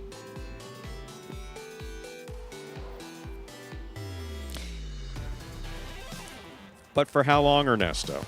Gocherry would smoke Goico on this court. Okay, but for how long? If we gave Goico 3 months, 4 months, 5 months, do we still believe that would be the case? Maybe. I mean, I don't know. No. I really don't know. And you're right. Goico does dominate because of his power, his ability to pass from the right side and throw chick-chacks and chulas, great catching, rebote. No question about it. Goico is a complete player. With that, game number 5, Stu. Let's get into some doubles action. I don't know, Ernesto. Ladies and gentlemen, we're ready to begin Game 5. A spectacular 7 doubles match, part of the Doubles Championship Series here at Magic City. Up first and serving, red shirts, post 1, Ikeda and Iriondo. Receiving blue, post 2, Anderluck and Julin.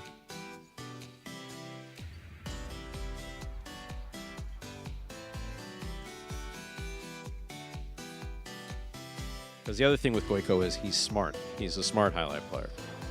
Court positioning is impeccable. So I believe he'd be able to adjust. I don't think we're going to get a chance to see that, though.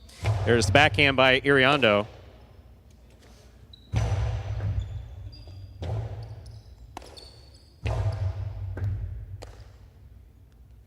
Powerful forehand by Julin. Iriondo with a tip ball, point 2. 2 serves to post 3. The white shirts receive Bueno and Nicholas. FCA, you're absolutely right about that. I mean, there is a big, we have seen, look at all the Dania players, former Dania players who have come here. Look at Zulaika, look at Iturbide, look at, certainly Zulaika, top player at Dania, one of the 2 top players at Dania. He's had a few months taking him to adjust to the court, and just yesterday he was showing us those beautiful Costado 2 walls in battle court. but it does take a while to adjust. I would say it takes even a top player at least 2-3 months to adjust to this court. Scoop by Nicholas. Costado to the inside. Catch by Bueno.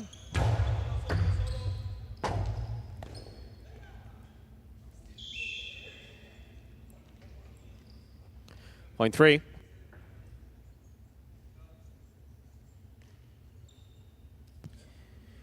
Three will serve to the green shirts of post 4, El Barba and Manu.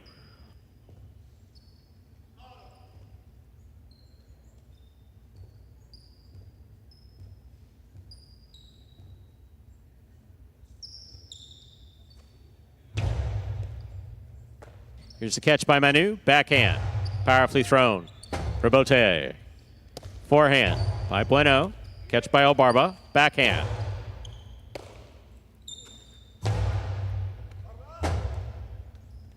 Rebote forehand. Just missed. Point 3.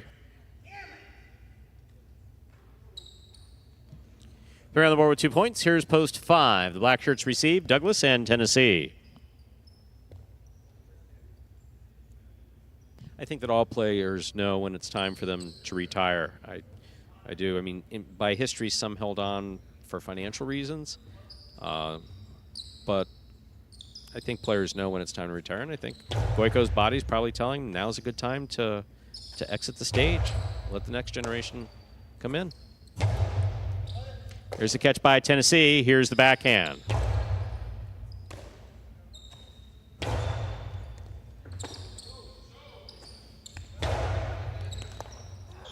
Point 5.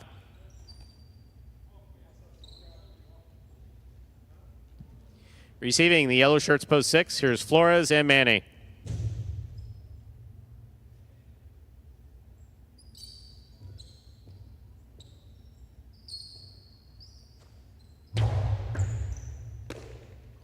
Backhand by Manny.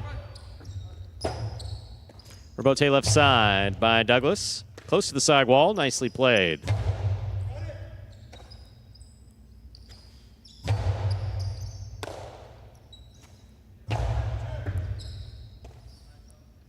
Here's the backhand by Tennessee. Good catch by Manny. Backhand.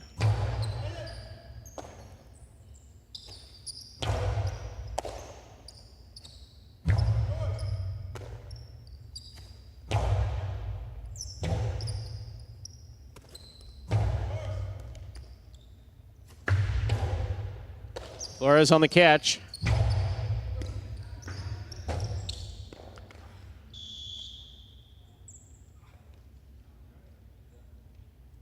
Point 6.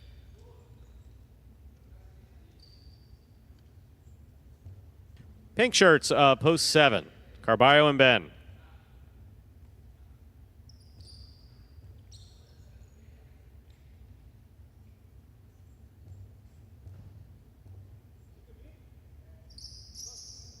Bronwyn Doyle, that's interesting. Where do you think Lopez is going? So the next one to go.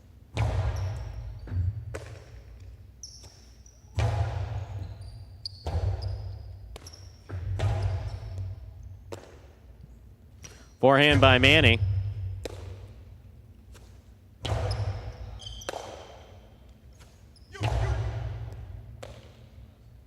There's a backhand by Ben. Rebote, left side by Manny. Carballo makes the catch in the front court. Powerful right side. Just above the pad, Carballo's there. Rifling the Costado, that is scooped up by Manny. There's the backhand. Carballo, 8 line. Here's Manny deep in the backcourt. Over the top. Outside placement. Stopped in a beautiful leap by Ben. Carballo on the catch. Splitter. Stopped by Manny. Manny on the high carom.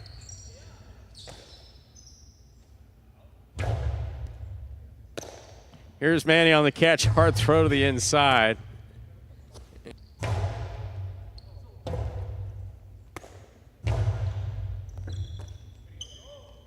There's the backhand. Carballo from the 10 line.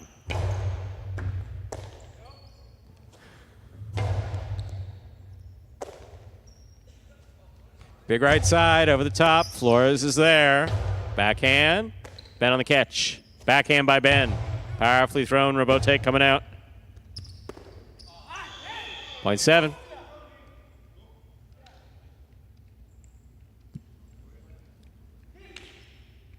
Purple shirts, a post date receive. Here's Juice and Gaucheri.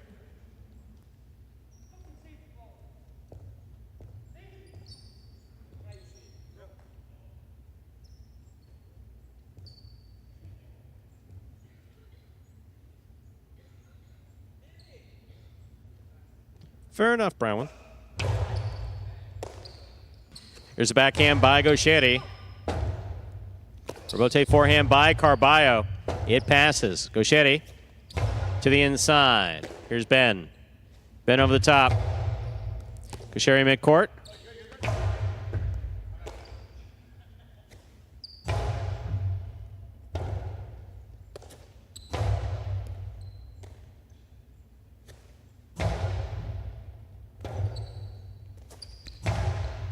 There's a catch by Carballo. Costi into the pad, and the pad is bad. Point 8.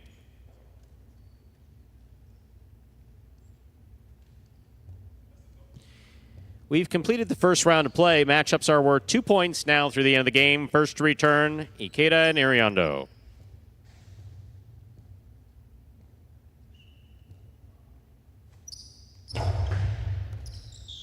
Fault over serve. Point 1. Wong with 2 points. Here's post 2. Anderluck and Julin.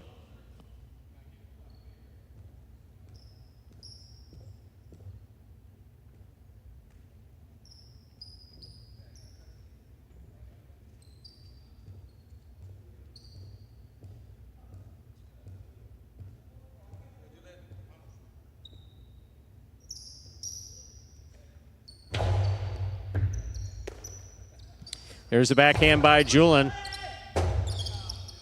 Robote forehand.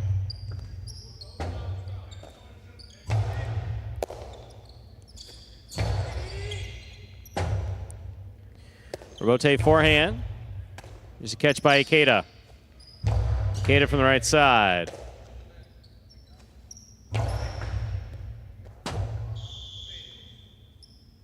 Point 2.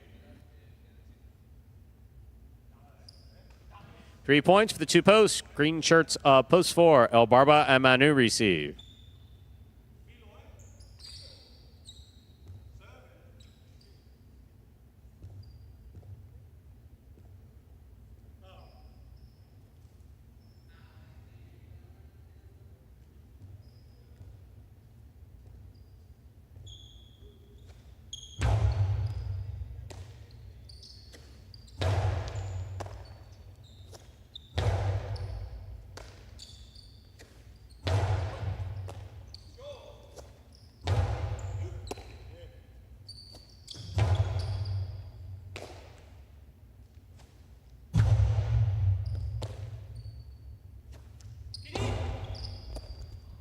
There's a backhand by Anderluck.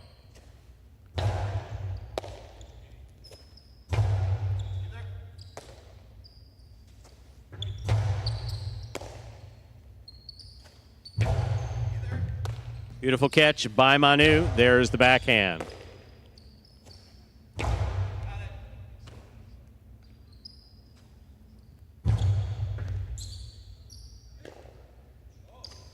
Big right side by Julin. Catch by Manu.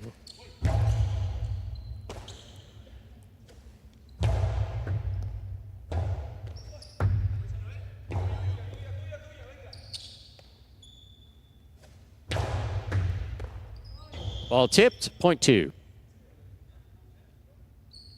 5 points for the 2 post and a possible game point trying to stop them. Bueno and Nicholas. White at post 3.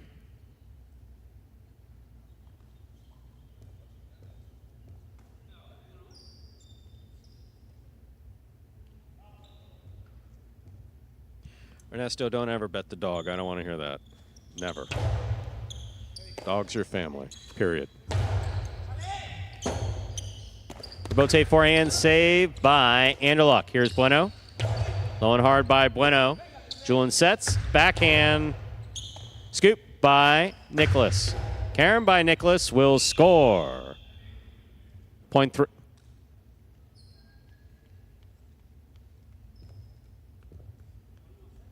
Three with 4 points. Here's post 5. Black shirts, Douglas and Tennessee.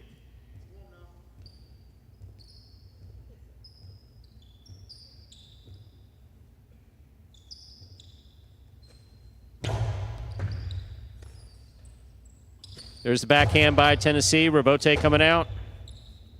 Robote forehand. Catch by Douglas. Backhand.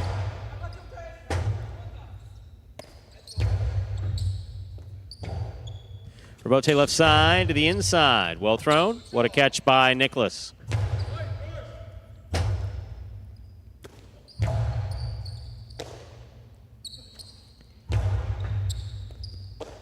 Tennessee up high on the right side. Big right side, right up the middle. Caught by Bueno.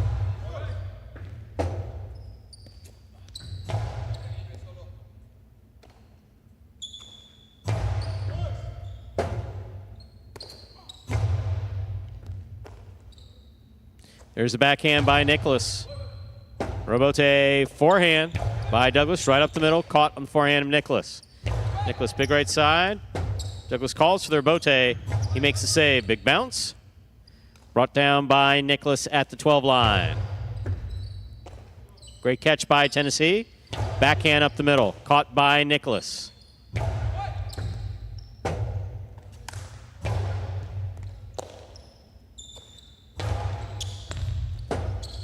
Douglas on the Robote. It's a 2-all. It opens. Stopped by Bueno. Catch on the forehand of Douglas. Split placement. Stopped by Nicholas. He saw it coming. He went for a tremendous effort there by Tennessee. Beautiful Karen by Nicholas. Scores point 3.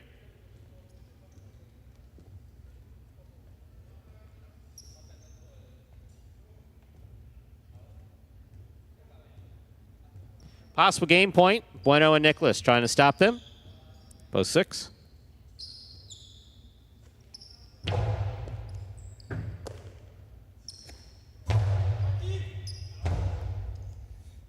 Robote forehand to the inside.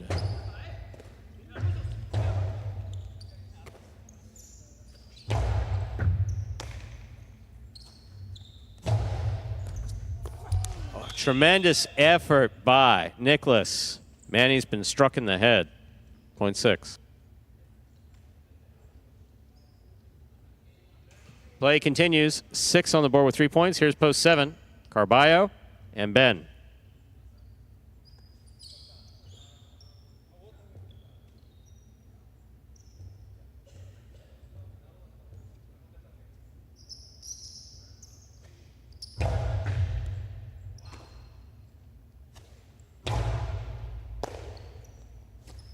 There's the forehand by Manny.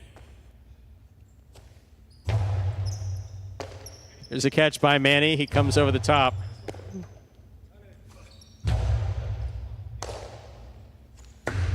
Long carom.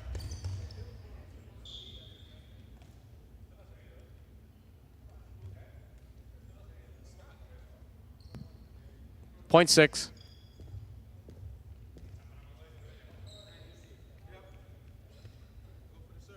Possible game point for Flores and Manny trying to stop them. Purple at post 8, Juice and Gauchetti.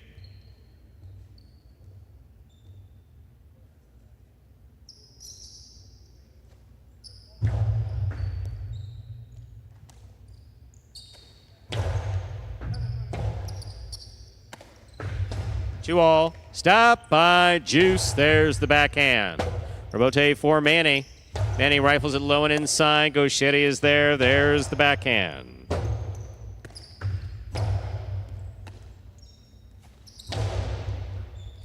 Manny on the catch. Backhand from the 9 line. Robote. Left side by Gauchetti. Little clip on the side wall. Manny's got the catch. Back to the inside. Gauchetti. Backhand from the 11 line. Scoop by Gauchetti. Backhand.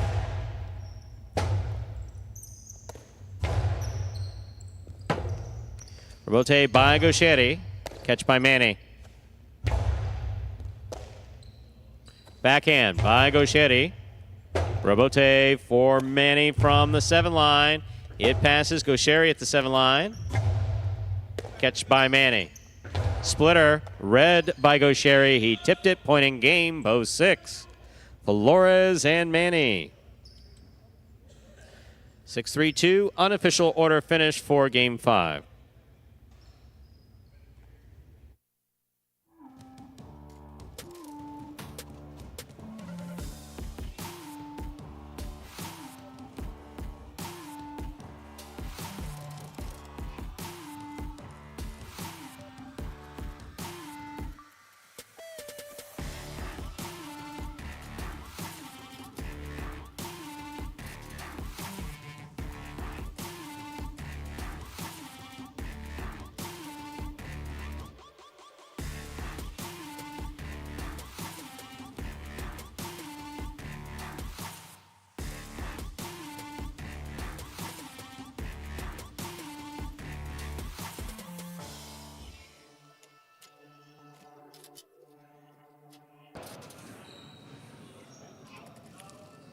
(6-3-2) is now official for game number 5, post 6. Flores and Manny with the win, post 3. Bueno and Nicholas taking second, post 2. Anderwell Conjulan coming in third.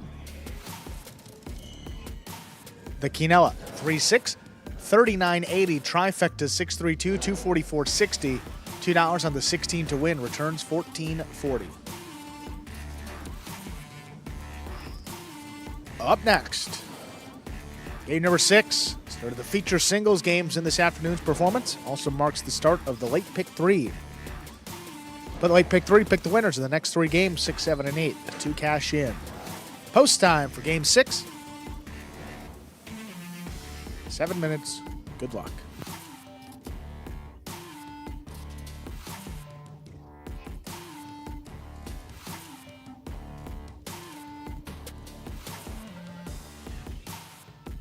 Bro, and 15-5. No, you didn't see Gaucheri play last year for the summer. He played a tournament. And who did he?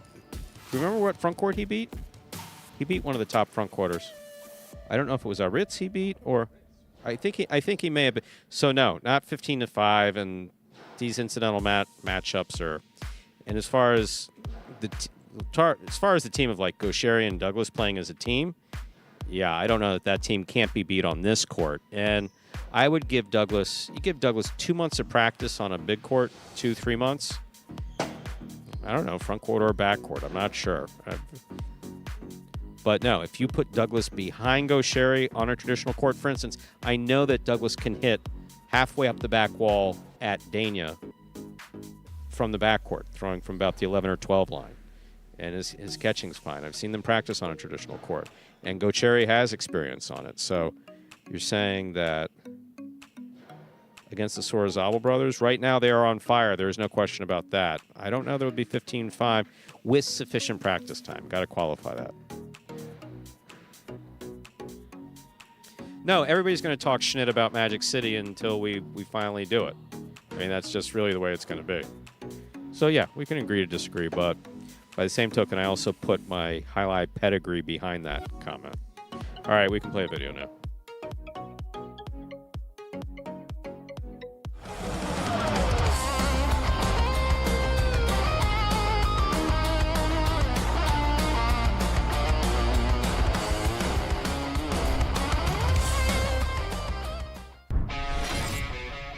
Clear. Jedden on the hop, brings it in.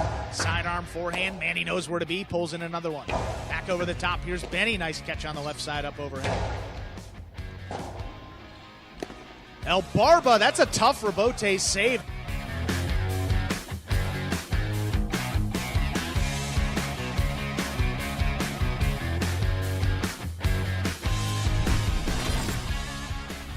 Rabote forehand by Tennessee is low to the inside. CRB's on it, winding up. Kind of a drop shot. Tennessee got to it, though.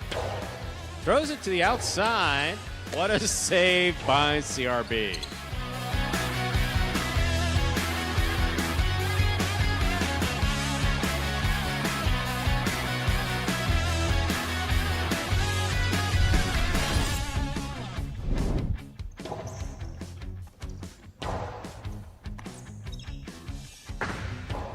Here's the catch by Nicholas from the outside. Big right side. Kubala looking for the rebote. He makes a beautiful save.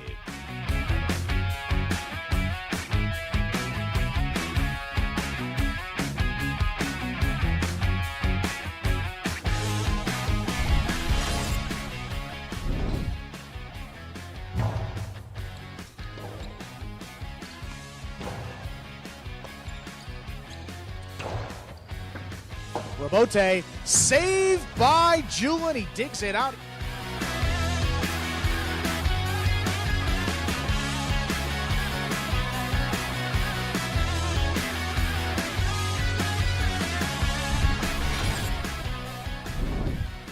Moreno Rebote right at the feet. Julian scoops that one up. Douglas keeps this one to the outside. Julian has it on the forehand. Sidearm play. Just out of reach, and Douglas, though, digs out a tough rebote. That's a big bounce over Julian.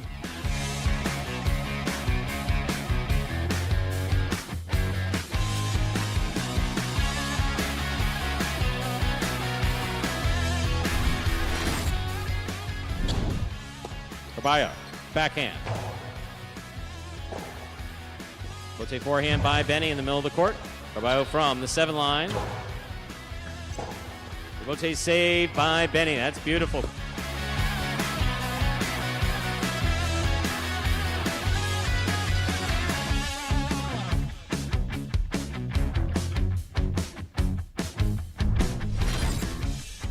Caught by Julian at the 9 line. He goes deep.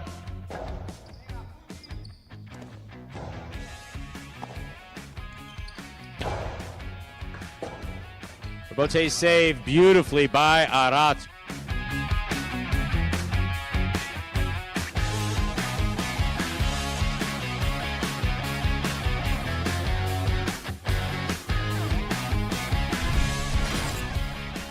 Did get there. Backhand lobbed and clearing the overhead screen. Forehand, Rebote powered. Caught off the sidewall. Rotz turns Rebote on the backhand. Manny, that kicked up. But what an effort on the backhand.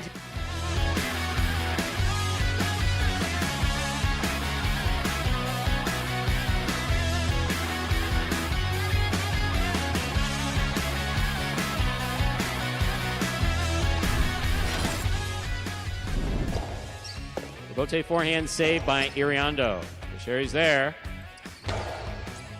Here's Iriondo. Backhand. Low runner.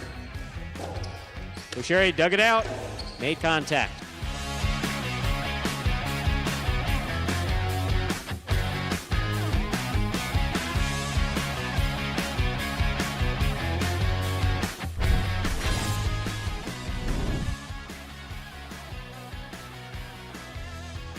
Rebote forehand saved by Manny. Here's Carballo backing in.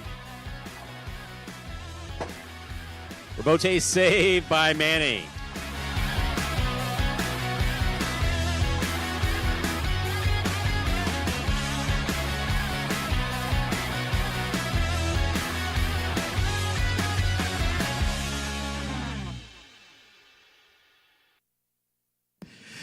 And we're back, folks, with game time. 0 minutes until game number 6.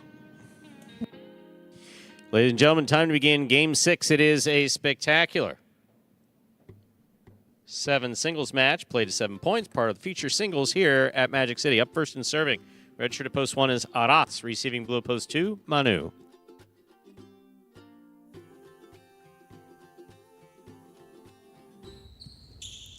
Aratz serves. Game 6 is now underway.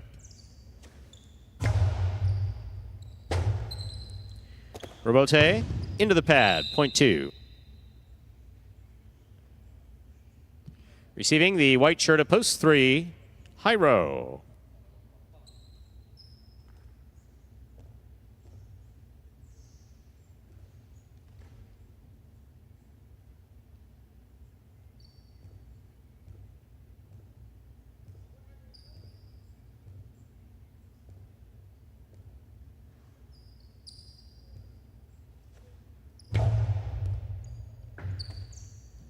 Here's the backhand by Hyro.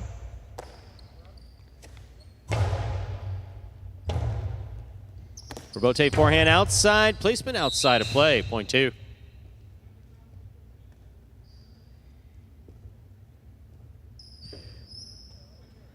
Receiving the green shirt of post 4. Here's number 13, Douglas.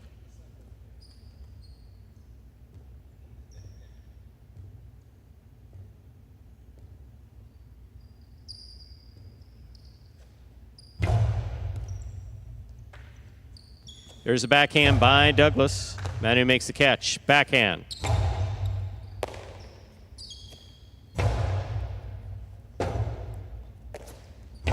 Robote to the outside. Douglas with a tip ball. Wow, poor Arta. Point 2. Joe on the board with 3 points. Here's post 5 in the black shirt. Manny.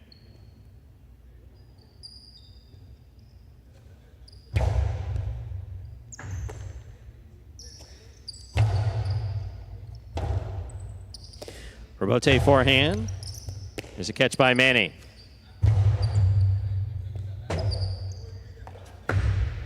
Two all. Scores. Point 2.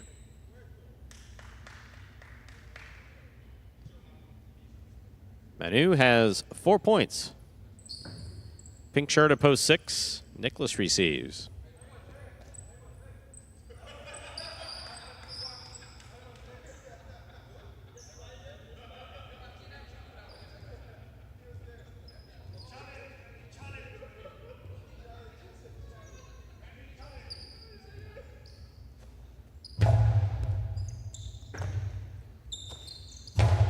Here's a backhand by Nicholas. Robote forehand by Manu. Nicholas is there. Robote left side for the big bounce. Nicholas commits to the backcourt, comes back to the 13 line to make the play. What a catch by Nicholas. Nice backhand. Below, Robote stopped by Nicholas. Nicholas going for the 3-wall play.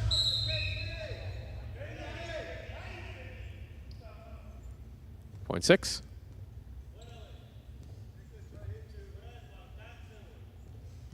Pink shirt at post 7, Benny receives.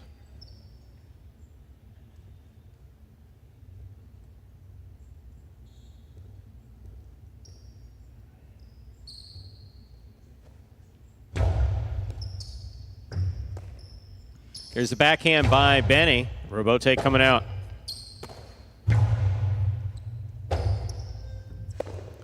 Point 6.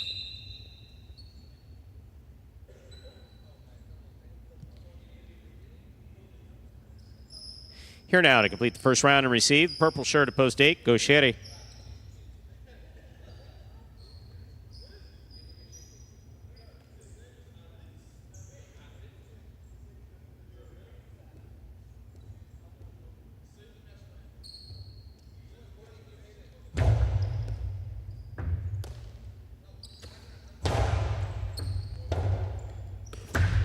Two all opens, stopped by Gaucheri.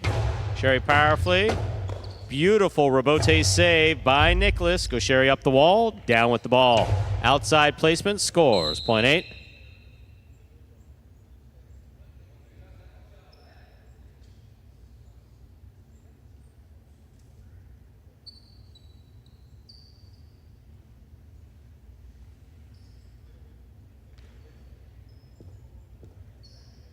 Here's post 1, Arat.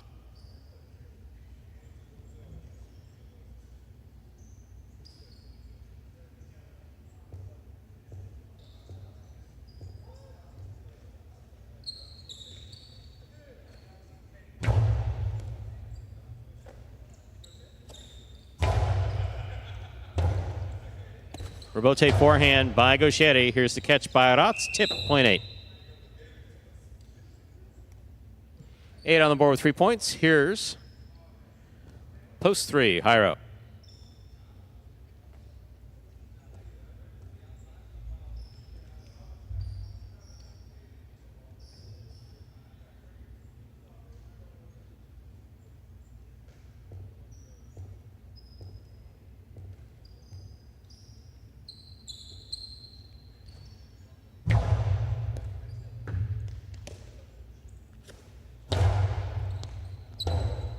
Robote forehand by Gaucheri. Robote left side. There's the 2-all. Gaucheri makes the catch. Karam scores .8. Possible game .4. The purple shirt post 8. Gaucheri trying to stop him. Douglas.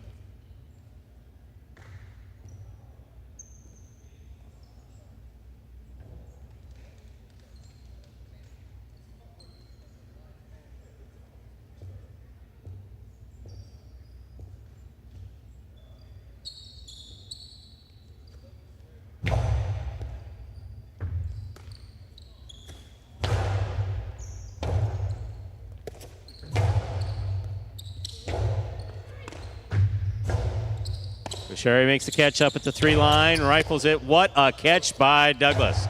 Backhand not overthrown. Well played. Gaucheri on the rebote. Catch by Douglas. Douglas to the inside. Gaucheri on the scoop. Backhand.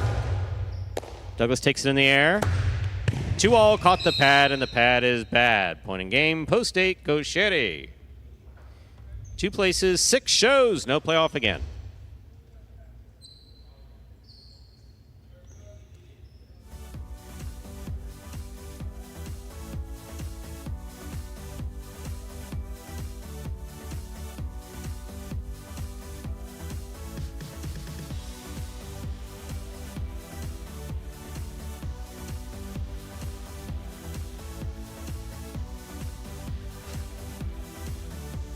Winning game 6, post 8. Gaucheri taking second, post 2. Manu coming in third, post 6. Nicholas, 8-2-6. Official order finish for game 6. Area price is $2 Quinella, 2.8, 1960. The trifecta, 8-2-6, 132.80.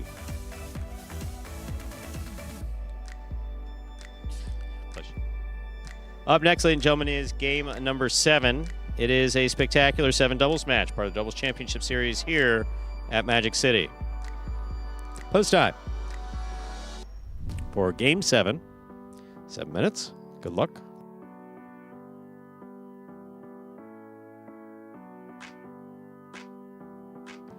And ladies and gentlemen, this is a reminder that we did have a late scratch.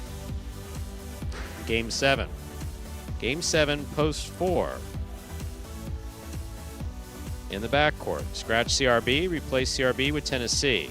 Game 7, post 4. Scratch CRB, replace CRB with Tennessee. Post time for game 7, 7 minutes. Good luck.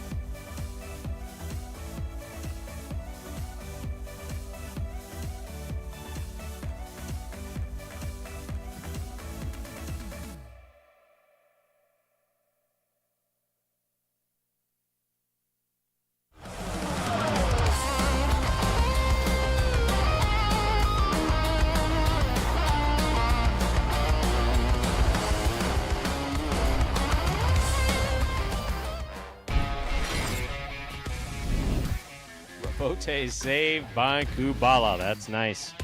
Here's Benny. Bote saved by Kubala. What a catch by Benny.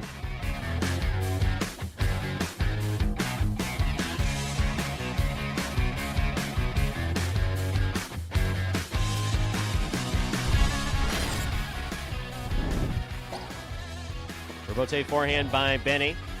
Spinner makes the catch. Spinner over the top with a long carom. Benny reads it, stops it from the outside at the 8 line. Beautiful catch by Spinner at the 11 line.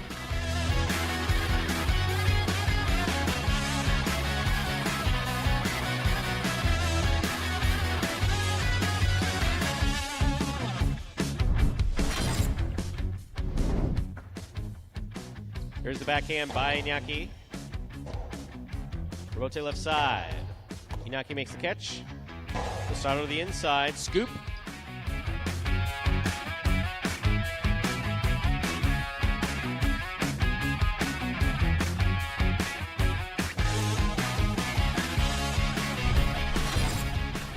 Hard throw by Julian Robote coming back out. Robote saved by Manu. Julian aggressively from the forehand. Throws the carom. Stopped by Flores. Flores throws it to pass. What a catch by Julian.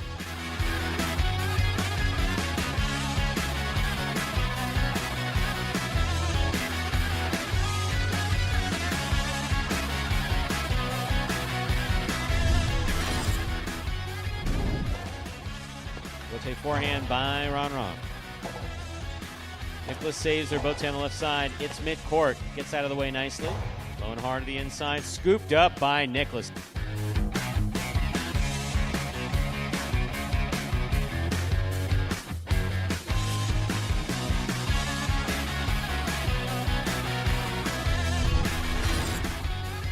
Douglas to the inside. Julian, beautiful catch at the 10 line.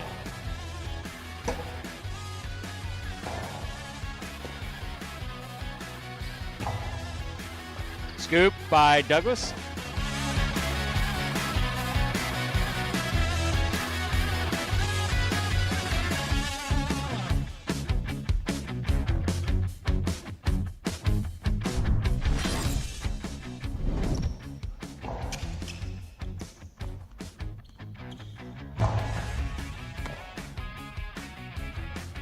Forehand to the inside. What a catch by Aratz.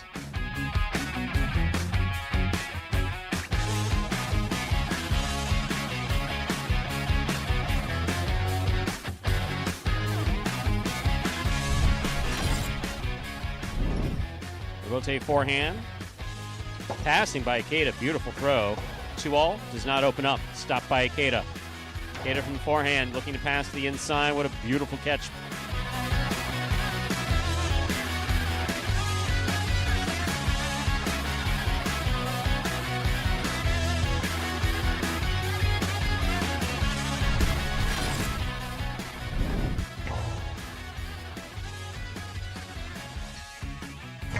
High and hard backhand passing Douglas, middle of the court. Left side Rabote, big bouncer to the inside. What a scoop there by Jerry.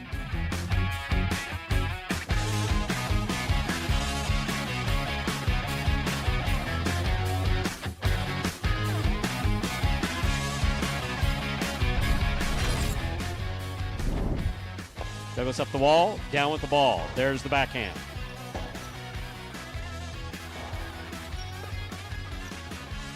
Coasty to the inside. What a catch by Nicholas.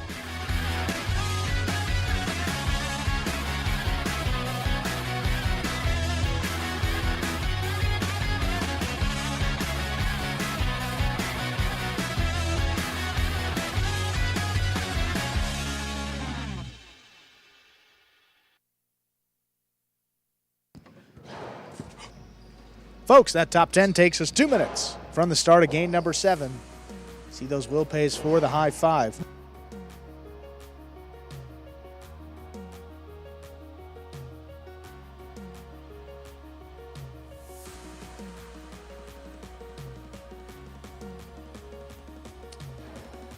Hey, back at your post. Oh, Tiger, we have news for you. Scott. We do have Andrew, news. break the news because I didn't hear the details. Tiger, we so appreciate what you've done for us. Mr. Savin has... He came by, Yes. he heard the contest, and Yes, he he said, again, as long as it's okay with Tiger to add a prize, he offered to include a signed Pelota jersey of any player of your choice if you come in first place. Signed Pelota jersey, any player you want if you come in first place. Now, we don't mean to... That's only if Right. it's okay with you. Only if it's okay. Because the items you're offering are significant. But we appreciate what you... We appreciate you including us. And Scott heard about it. He liked the idea and wanted to throw in a little something extra. Again, as long as it's okay with you. And I'm going to have to... I'm going to get that registration in now. I'm doing it right now. I think you can get a jersey if you want.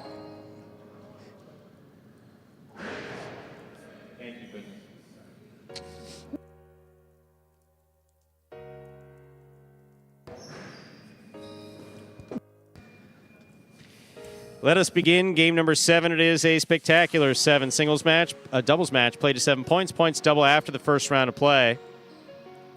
Up first in, serving. Red shirts, post 1. Bueno and Nicholas receiving in the blue, post 2. Carballo and Ben.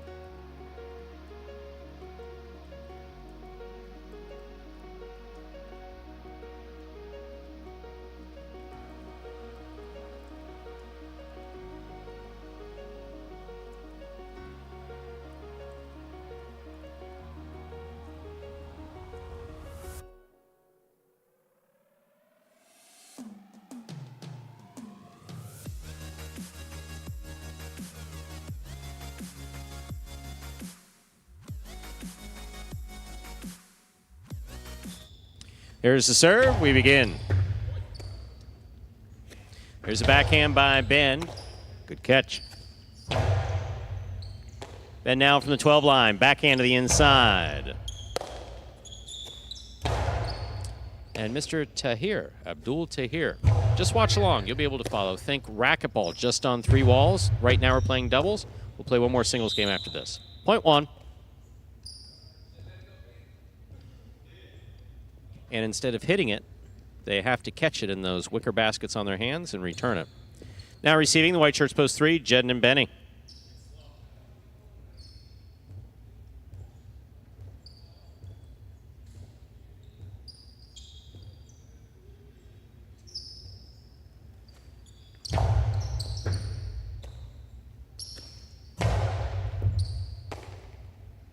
There's a backhand by Nicholas. Backhand by Benny.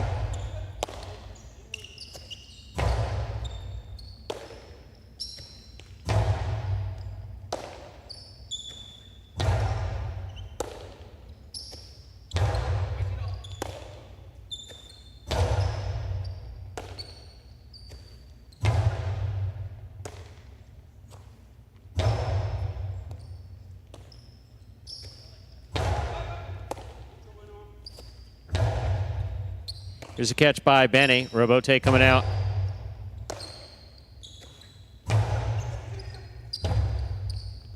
Robote forehand save by Jedden. Here's Nicholas from the 9 line.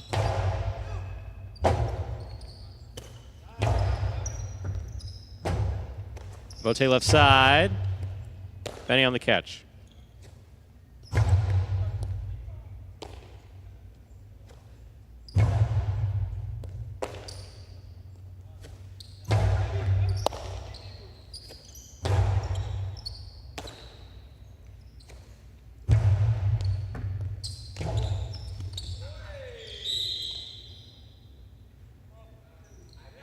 Point 3. Green shirt, post 4. Robin is in the front court. Tennessee is in the back court, substituting for CRB.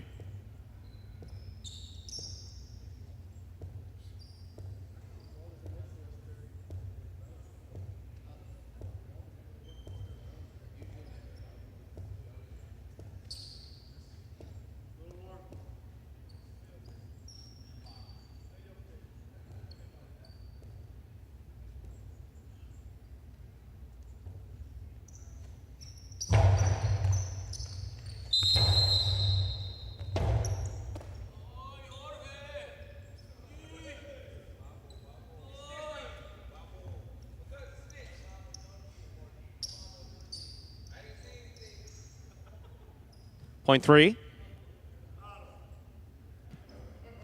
And Steve M. We are going to go with the program sub. It's going to be Juice and Robin for post 1 tomorrow in game 5. Game 5, that's tomorrow. Don't want to confuse anybody.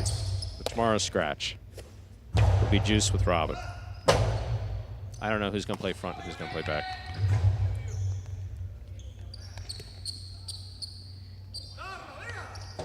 Drop shot. El Barba gets there. Dropped it on the backswing. Point 3.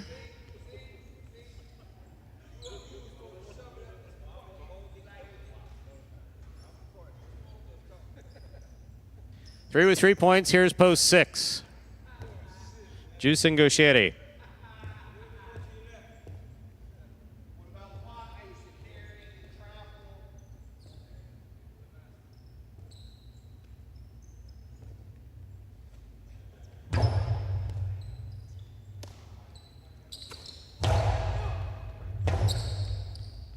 Robote forehand to the outside.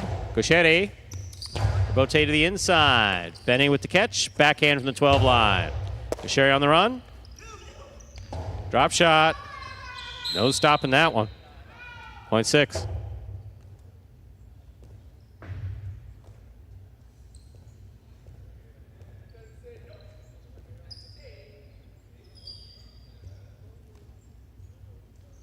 Here's the pink of post 7. Angelo Kinjulen.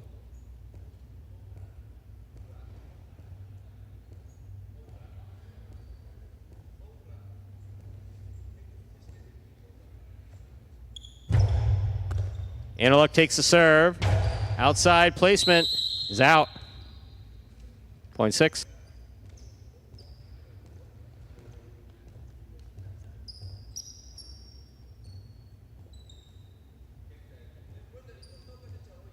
Here now to complete the first round receive. Purple shirts post 8. Keita and Iriondo.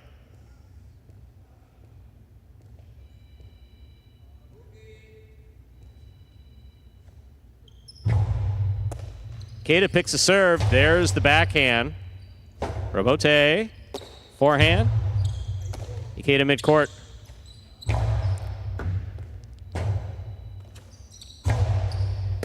Keita on the forehand from the 7 line. Low to the inside. Gosheri from the 11 line on the Robote.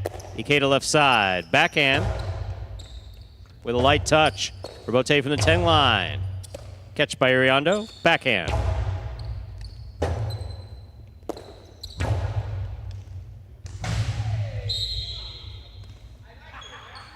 Point 6. 6 with 3 points. Here's post 2. Carballo and Ben. We've completed the first round of play. Matchups are worth 2 points now through the end of the game.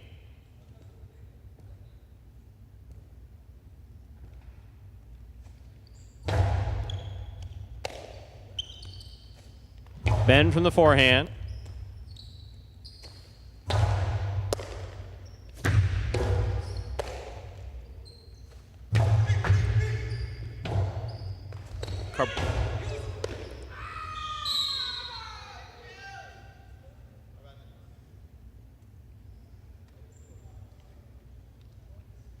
Point 2.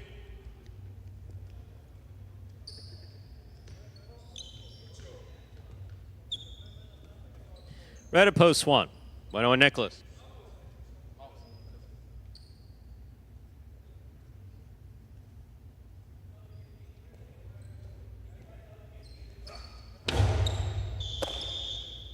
Under serve, point 1.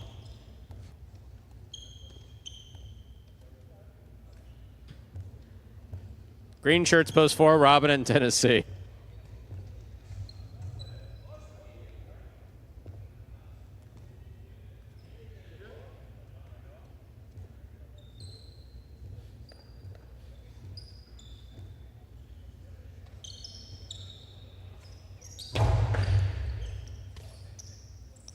There's the backhand by Tennessee, catch by Nicholas.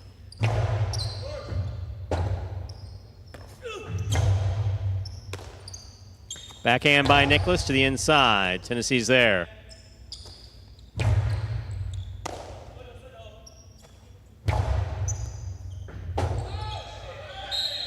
That's dangerous. Point 1.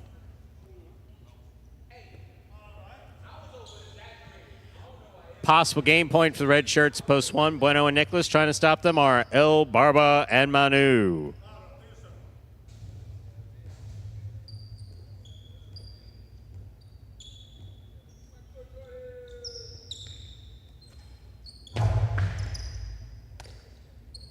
There's a backhand by Manu to the outside. Well played. Nicholas reads it, makes the rebote. Here's Manu from the 11 line, over the top. Picaba. Brought down by Nicholas. The 11 line. Big backhand. Rebote forehand.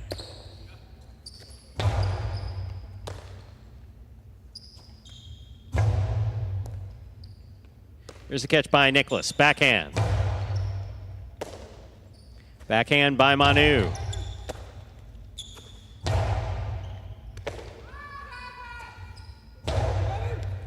Bueno on the catch. Here's the backhand from the 8 line. Hard throw. Manu's there.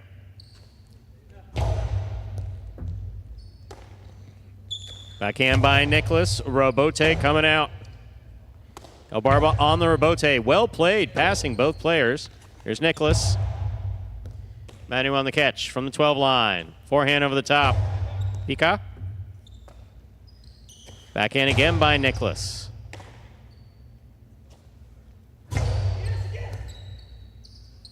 What a catch by Nicholas against the back wall. Catch by Manu. Bueno cuts it off. Backhand. Rebote forehand. Here's Nicholas. Backhand. It's on the wall. Beautiful rebote save by El Barba. What a catch by Manu. Bueno cuts it off at the 7 line. Backhand. Catch by Manu in the corner. Ooh, the reverse 2-all on the forehand of Bueno. Manu makes the catch. Backhand.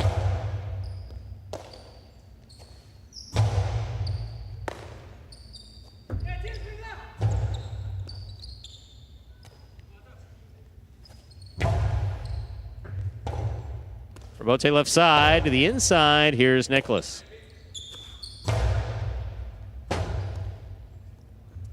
Rebote, well played by El Barba. Just off the tip of his cesta. That is point and game, post 1. Bueno and Nicholas. 3 serve 6, playoff 4, second and third place.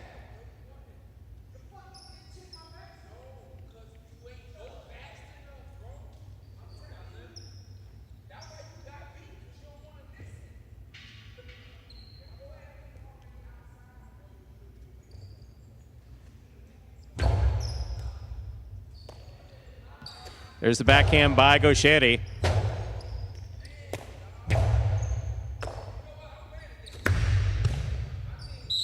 Ball's on the pad. 3 places, 6 show. Unofficial order finish, 1-3-6.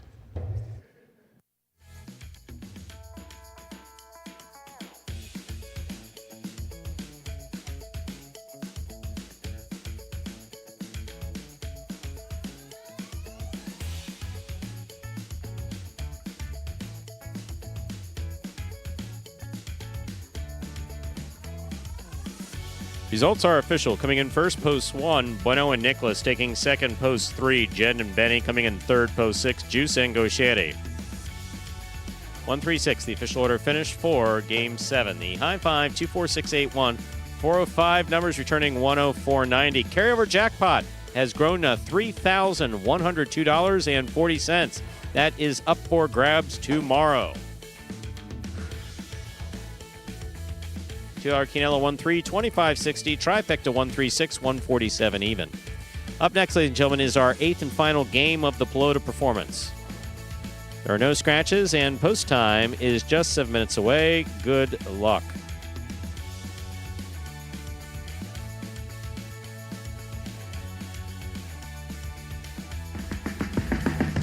Miami of Hustle City, man. Everybody got more than one gig.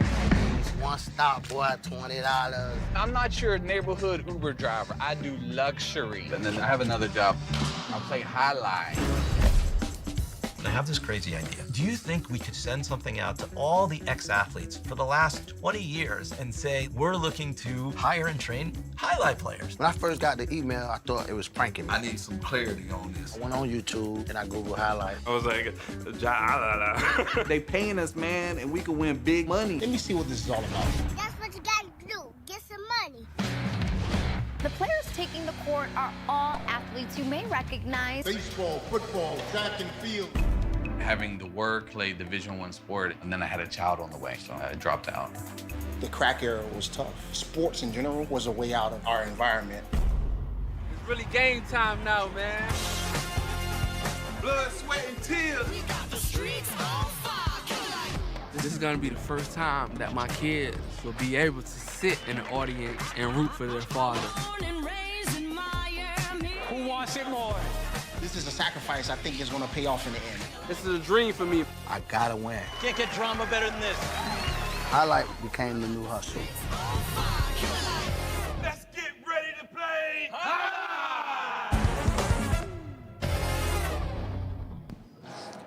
And that, folks, is a trailer for the award-winning documentary about the inaugural season of play right here at Magic City. That is called Magic City Hustle. Directed by Billy Corbin, creator of Cocaine Cowboys, Screwball the U, and much more. This film highlights the transition of these Magic City athletes from their respective careers in other sports right here to the Highlight Fronton. You can watch Magic City Hustle directly from Google Play or iTunes. It is as simple as that. Either rent or buy from either platform, and if you buy it for just a few dollars more, you get to enjoy it as many times as you like for life. Which takes us about exactly 5 minutes from the start of Game 8. See, the Will pays 4, the Mighty Ocho. So, Tiger, I assume by your response that you were okay with our providing a grand prize. Or, sorry, a prize. Refer to a grand prize. It has to be a grand prize. He referred, no. So we will we'll do that. Thanks, Absolutely. Scott. Scott was very enthused. And wanted Yes, to do a but little you know something, whose something. responsibility that's going to be to get that shirt out, don't you?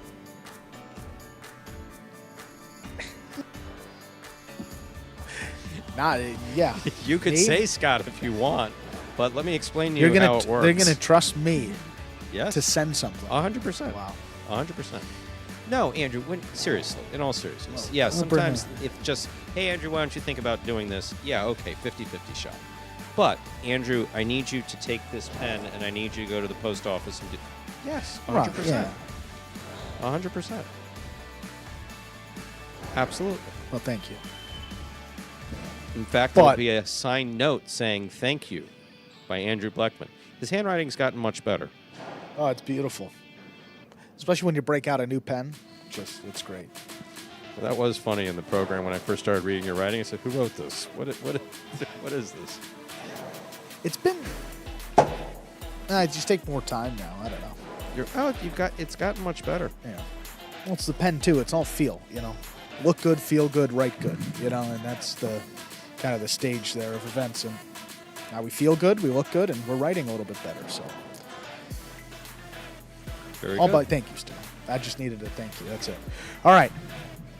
Should we make a pick here? I think I'm 0 for my last 6. So whoever I pick here, to box the other 4. Steve, whatever you want. Absolutely. Drew will do that. Some programs. I haven't seen a program. Oh, yeah. Like an actual highlight program? Yeah. I haven't seen last year we had. Did they print them for the Boy, did since they we put those covers on them even for because we don't have live days Yeah, for because Pelota that's a here. good point. We don't. I have a couple from the winter and the spring, Yeah, but we not. were now I Yeah. don't know if they print them for the Players Club. If we have them, we'll get them to you. Yeah, no, that's why I was just asking about the simulcast area. I don't know. I haven't been up to the simulcast area since the sale, actually. I haven't. Because the only reason I used to go up there in the first place was either to go to HR, which now we have outside of the building, or to see Scott. And they're no longer in the executive office, so I have no reason to go to that side of the building. So I haven't been up there Yeah. probably since January. Yeah, to be honest, when we're here, that's when they're doing the it's- simulcast. I know and it's hard to handing believe. out It's those like, well, programs. how So would it be that you yeah, would be in that we- building and not go over there? It's like, especially me, I'm really bad about this. Andrew Right. has more. Yeah, I have an office up, so I got to walk through a couple times, but it's never. But when, I don't. Yeah, but never when we're playing or on a day where we're playing. Oh. So Interesting. we can find that out for you, Steve. There's got to be something, but I don't know if it is the traditional yellow programs that you've been getting over the last couple of years. How A about that? 2018 program? How about? Ugh. So I know that I had some in my office Yeah. back before. I wasn't here. No, that was back the, before that, that was office one. was. Yeah. 'Cause I might be able. If I find one around, I'll definitely get it for you. Also, Fire up the press. Actually, we had to purge those records from the computer system because it was taking literally, in some cases, a half hour to 45 minutes to put together one program. Yeah, oh because my goodness. it searches when the system is based on. I know that we went from DOS to a PC-based system in 2000, 2008 or 9. So the system's already 15 years old, and it basically searches the database as it's making the program to put those statistics together. So the more information you have in there that you keep on the computer, the more that it has to sift through. So literally, I had an episode where it took an hour to print 2 programs. Yeah. That was. I don't mean just similar print. story. I mean basically put them together. Yeah. Typeset is what we used to call it in the old days. Now there's no real typesetting. Does that phrase mean anything to you, typesetting? Only in the highlight context of uploading the programs. Yeah. Did you typeset the program? Did I what? Typeset. Did you typeset the program? What? Did you push this button and this button? Oh. Yeah. 1, 2, and 6. So do with that information you will, folks. Ladies and gentlemen, time to begin Game 8. It is a spectacular 7 singles match. Play to 7 points. Points will double after the first round of play. Up first and serving in the red shirt of post 1, Manu. Receiving in the blue of post 2, Douglas. Steve wants to know if you've heard of IBM punch cards.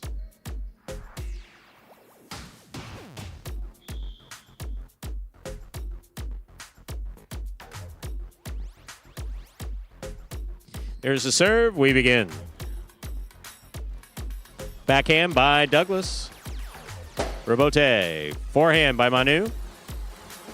Douglas takes it on the bounce. Karam. Out. Point 1.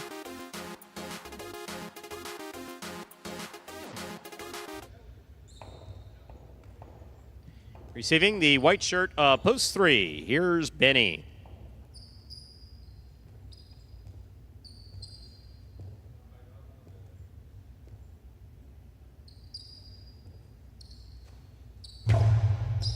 Agreed, Peter.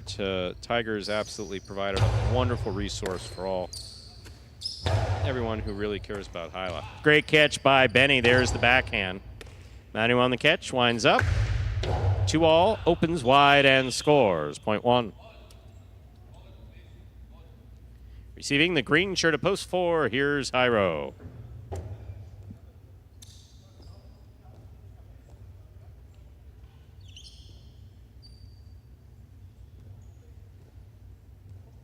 It's occasionally allowed me to vent my frustrations as well.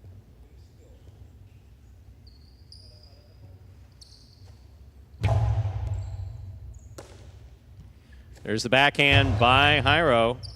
Robote coming out.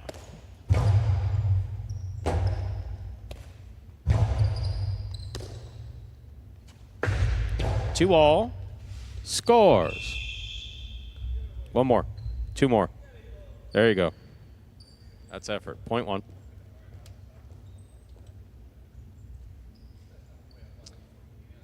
Black shirt to post 5. Julian receives.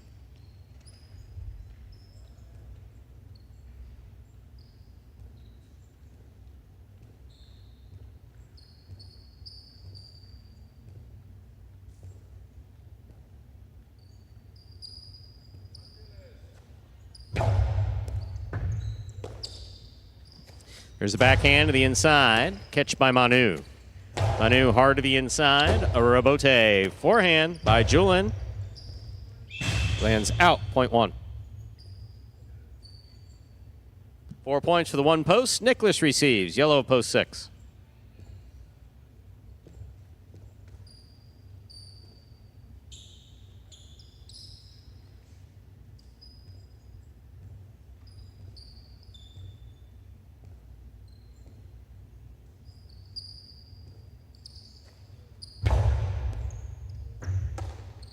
There's a backhand by Nicholas.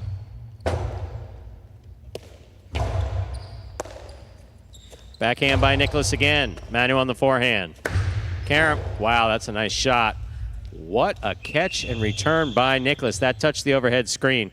Just out of play. Point 1.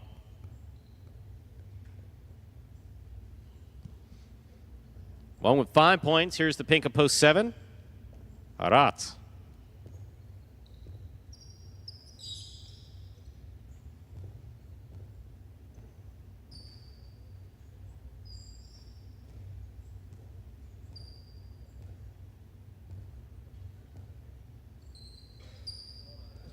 Oh, Tiger, anything we could do to help.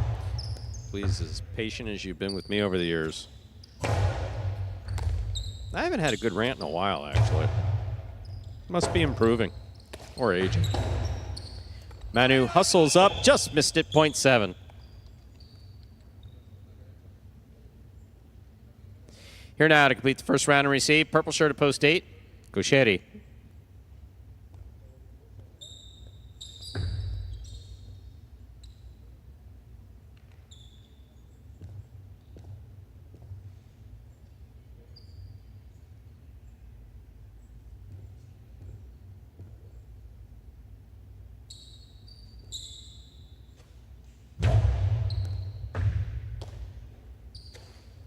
Here's a backhand by Gaucheri. Catch by Aratz. Backhand from the 12 line. Robote.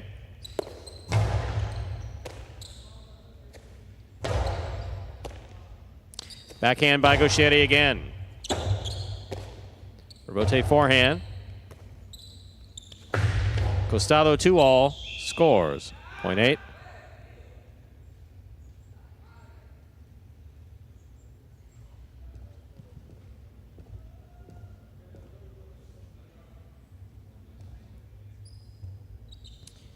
First round's complete. Matchups are worth 2 points now through the end of the game. Douglas returns. Blue post 2.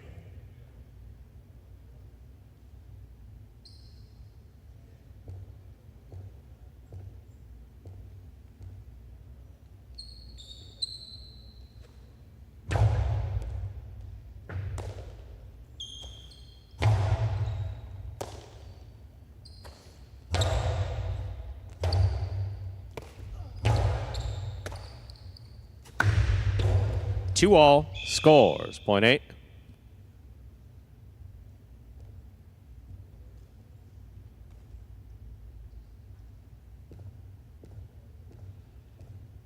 Three points for post 8. Here's Benny.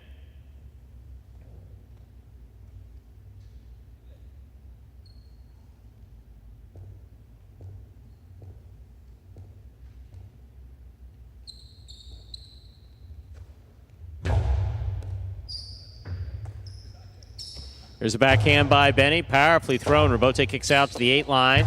Powerfully returned from the forehand of Gaucheri. Man on the Robote sends it high. 0.8. Gaucheri's gone straight points to a possible game point. Trying to stop him, Jairo.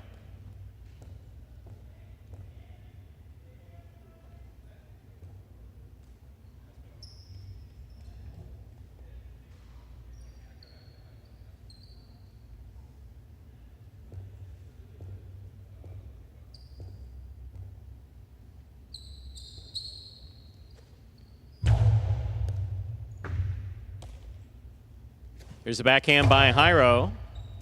Robote, forehand.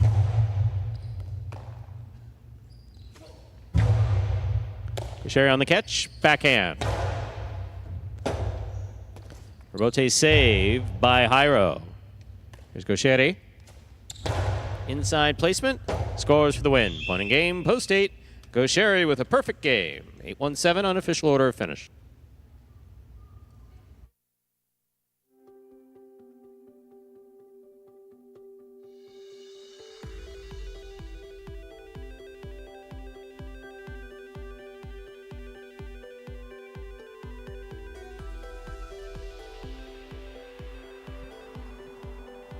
Winning game 8, post 8, Gaucheri taking second, post 1.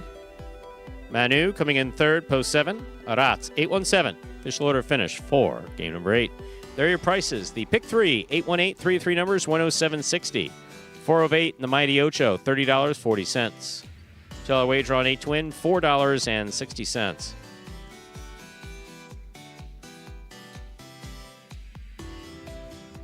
$2 Quinella 1-8, $19.80.